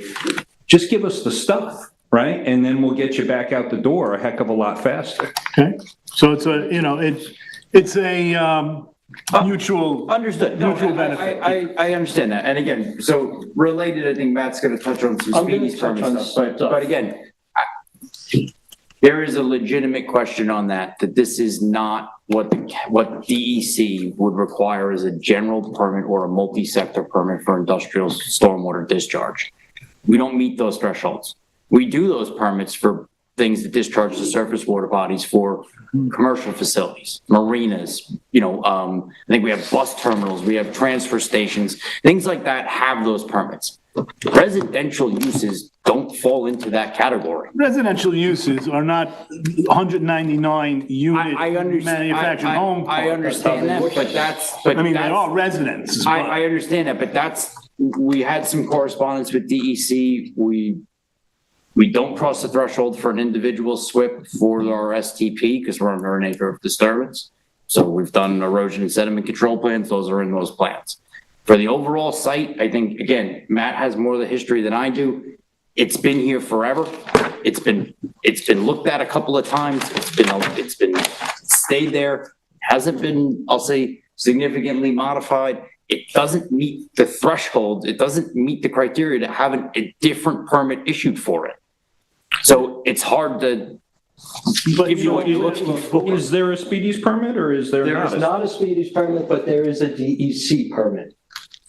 And if you let me, we're going off again. Let's do that and wrap All right, up, because first I of do all, want to yeah, get to the question. The storm plan drain that we submitted after the consent order was not implemented because only if town or state funding became available would that plan be put in. Also, Which is currently available from the town, and you all have rightly applied for funding to help offset the cost of the sewage treatment supposed to plant. be paid for, I think, 100%. So if you guys want to pay 100%, we'll gladly do it. Well, That was the consent order. So there is a funding stream available. Okay, we'll talk about that. Yeah, and you've already applied to it and secured funding for the sewage treatment plant. Now it's also eligible, because it's a water quality fund, for stormwater management. So I would encourage Is you there all. a cap on that? There is. And what is that? At the moment, it's 200,000. All right. So we can still get another grant for that with that. Yep, and we'd be happy to. Great, I'll talk to you during the week about that. Let's do that. But, so on to that subject, that's good news. We'll deal with that. How do we know? The 52 units, no speedies. I've been in contact with the DEC. I've been in contact with 2 different lawyers who specialize in this. I've been in contact with Brian, whose firm specializes in this. They've all told us, including the DEC, you do not need it. We've exhausted 3 months of pursuing this. And they point to the DEC bluff permit. This is in the book that you guys got, the Bible. There's a Bible now. And they said it falls under this preview. And it's right here under water quality certification, because the water that comes out of those drains is strictly stormwater. There's no contaminants. They've been tested years ago by CCOM. They've been tested by the health department, who stopped testing because nothing comes out of them except water. So I'd love to go by rumors, but I'd rather deal with facts. And, you know, everybody wants to say, oh yeah, I get my ear infection. Well, you know, everybody can say what they want. To answer your question regarding why there was such a high level of contaminants is, it's a known fact that the bathroom at Ditch Plains overflows, runs down the beach into the water. And that, I'm at that beach every day in the summer, just stepping over that water constantly, because that septic system in there is inadequate and it runs into the water, which then sends the levels. They never get the levels down near me. They get them always further down near that location. So they've never, no one, and you can't produce a report that shows there's high levels coming out of my drains. So we can go by rumors, but, you know, we're not here for rumors. We're here for fact. Well, a couple things on that. I'm the guy that started the water quality testing program in 2013 that ran till 2017. I collected the high samples that came out of that pipe, and I processed them myself in a co-op certified lab. So they do exist. Now, where DEC falls currently in terms of what is required for this, I think let's both commit to actually trying to get to the right answer, because nobody has a desire to use this to slow you down. In fact, we want to address the issue so we can move forward, right? So you're either required to have a speedies permit or you're not. And if we can demonstrate that you're not, then let's get that issue addressed and dealt with. And if you are, then let's deal with that. Well, according to all our research from the lawyers, everybody, we're not. So if, I hate to say it, you know someone in DEC, because they told me no. They told me, I had 2 regional directors say, not interested. Did they put it in writing for you? Jeremy, if I have to get it in writing, I'll be there for another 1.5 years. Yeah. I will try. Just like Look, we can schedule a meeting, but I mean, every permit we've processed with DEC lately has been 1.5 years. So here's the baseline, and we will work with you offline to try to get to a resolution here. But you have 3 stormwater outfall pipes that are fairly described as point sources. Those exit directly through the front of the revetment and go into the Atlantic Ocean. Those are typically regulated by DEC through a speedies permit. You're making the claim that for some reason these aren't subject to that same jurisdiction or regulation. I'm not, DEC did, told me. DEC isn't here. I'm taking your word for what DEC said. So you are claiming. You are claiming that DEC said that. You are the applicant. It's incumbent upon you, if you don't have to meet a regulatory standard, to demonstrate that you are not bound by that standard. That's not my job. That's your job. It also is in the DEC permit that they want the drains through the bluff. That's great, but they still require a permit. So you either have a permit or you don't, or you have a letter from DEC, or you have a letter from DEC that says, or you have a letter from DEC that says that no permit is required. Do you know someone you can contact and send them over? Do you want to set up scheduling? I would love to schedule a meeting with you. And Let's put this issue on for the next time that you're before us and have a final resolution.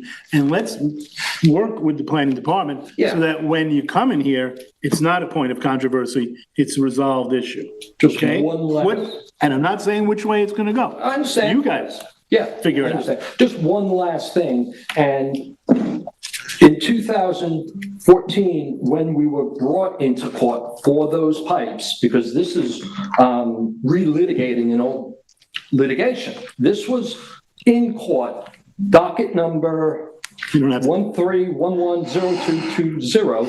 It was signed off on and dismissed. So any litigation regarding those pipes was completely dismissed because they met all the codes. Again, I understand. Resolve that issue. So this is not a court, as much as I might want it to be in my other world. We're not a court, and we don't resolve issues like that. You come in here and you show us that there's an order or there's a judgment or a decree or whatever it might be, and that it's final, non-appealable, and that's the law, then that's the law. But don't just come in and tell us that, because what'll end up happening is the planning department is gonna say, So, or may say, So work with them, get on the same page, and then next time you're here, tell us what we figured out. Yeah. Because again, look, we're not interested in holding you up. We're not interested in preventing this project from going forward. In fact, I think if you take the sense of this table, we want this project to go forward. But if there are pre-existing issues that have to be addressed, and this entire question that you've just been going back and forth on appears to be that, let's get it resolved so that we can deal with the planning issues, which is the purview of this board, okay? So I'm going to move on now to the questions. Just one more item that you were going to address, the existing sewer pipes. They're existing PVC sewer pipes. We've from the 80s. Yeah, so it was in the 80s and the 90s, the PVC pipe was put in. Right. It's PVC pipe. It doesn't really degrade. We're not putting anything funky down the sewer here. I've stuck my head in it. I've looked at it. It takes a lot to eat through PVC. I had a fruit juice manufacturer where it ate through PVC, it ate through concrete, but that was extremely acidic stuff down in Babylon. This is not that. Everything here is functional. We've observed it. It flows fine. There's no real issue here. I've certified that and I gave that certification to the health department that it exists, that it's there, it's an operable condition. There's no problem with it. So again, if I had it, and if there is a problem, somebody in the park is going to be telling you about it. Exactly. If there's a blockage or something, something breaks, there's something bubbling up. It's a repair item and it gets done and it gets dealt with. But again, it's good enough. Tell me. Yes and no. I mean, yes, because I don't have the engineering or mechanical expertise to rebut what you're saying, which is, how do we test those pipes? I can't tell you, well, you need to do this, and the other thing.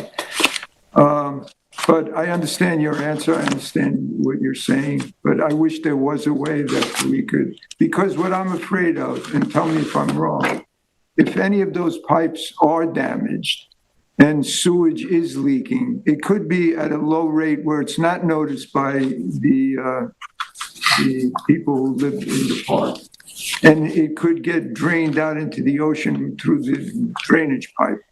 Mix in with the Again, rainwater, and that kind of there appears to be no interconnection like that now, because those drainage pipes are not running constantly. If there was a constant drip of water out of those drainage pipes, I would maybe say that there's something getting in there. That's not the case. Because those pipes are dry.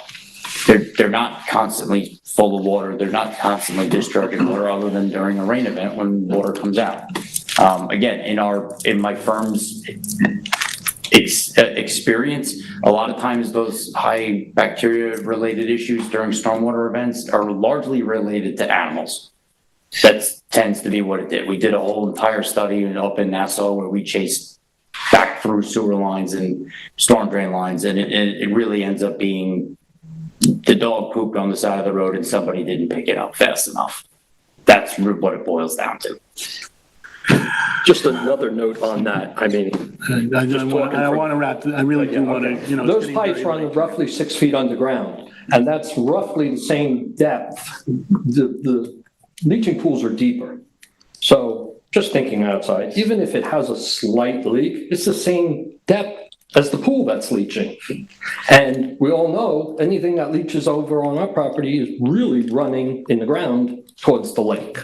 So it's the same as the pool, but they're not leaking because. Well, you know, recognize you're in a mighty sensitive environment. Yes. Environment. Next to the beach. All right. Thank you. Does anybody have anything else before we go into the motion?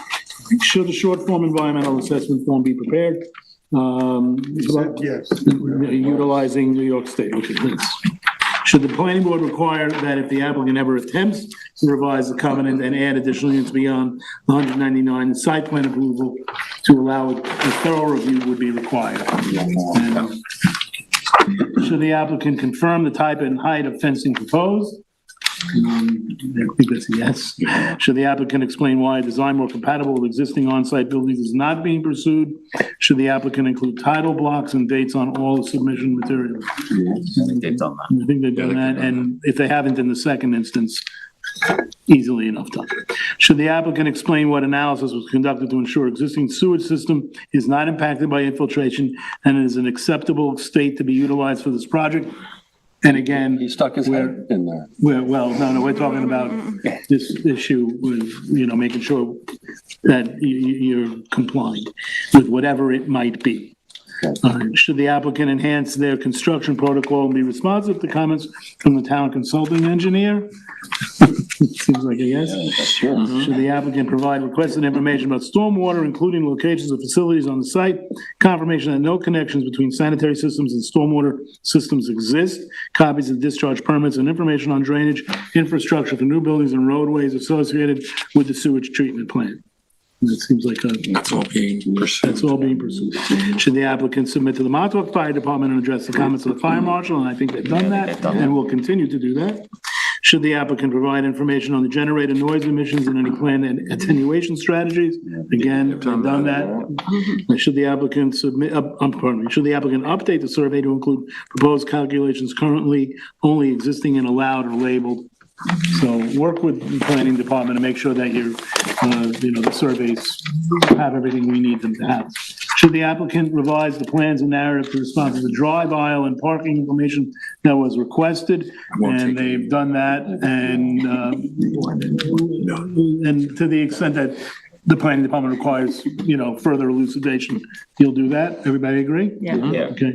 Should the applicant submit requested information on lighting? Yep. Should the applicant clarify their landscape plan? Yep. These are all yeses you're hearing. Does the planning board feel enough information has been provided regarding the expansion of unit sizes, or is more information needed? I think we understand. I think we understand. I think we Looking got at it. you, Lou. Expansion. Should the applicant does the planning board feel enough information has been provided regarding the expansion of unit sizes, or is more information needed? I think we covered that pretty well. If you got nothing else tonight, you got that. Okay, 15, that was 14, 15. Should the applicant submit the information required in code 255-6-30 regarding necessary elements of site plans? And that's going to be a yes. Should the applicant address the town consulting engineer comments issued with the September 23 memo and additional comments that will be forthcoming? I think that's an asked and answered, as we would say, but that's a yes. All right, look, again, this is a big deal, okay? We recognize it, planning department recognizes it. As with any big deal, we got to make sure that everything is right, and it will be. I'm confident of that, because there's a lot at stake for you guys. Thank you very much. We really don't have time. We don't have time. And you've got representation. I know, but he didn't talk about the membership that I'm the president for. It's just 2 minutes. All right.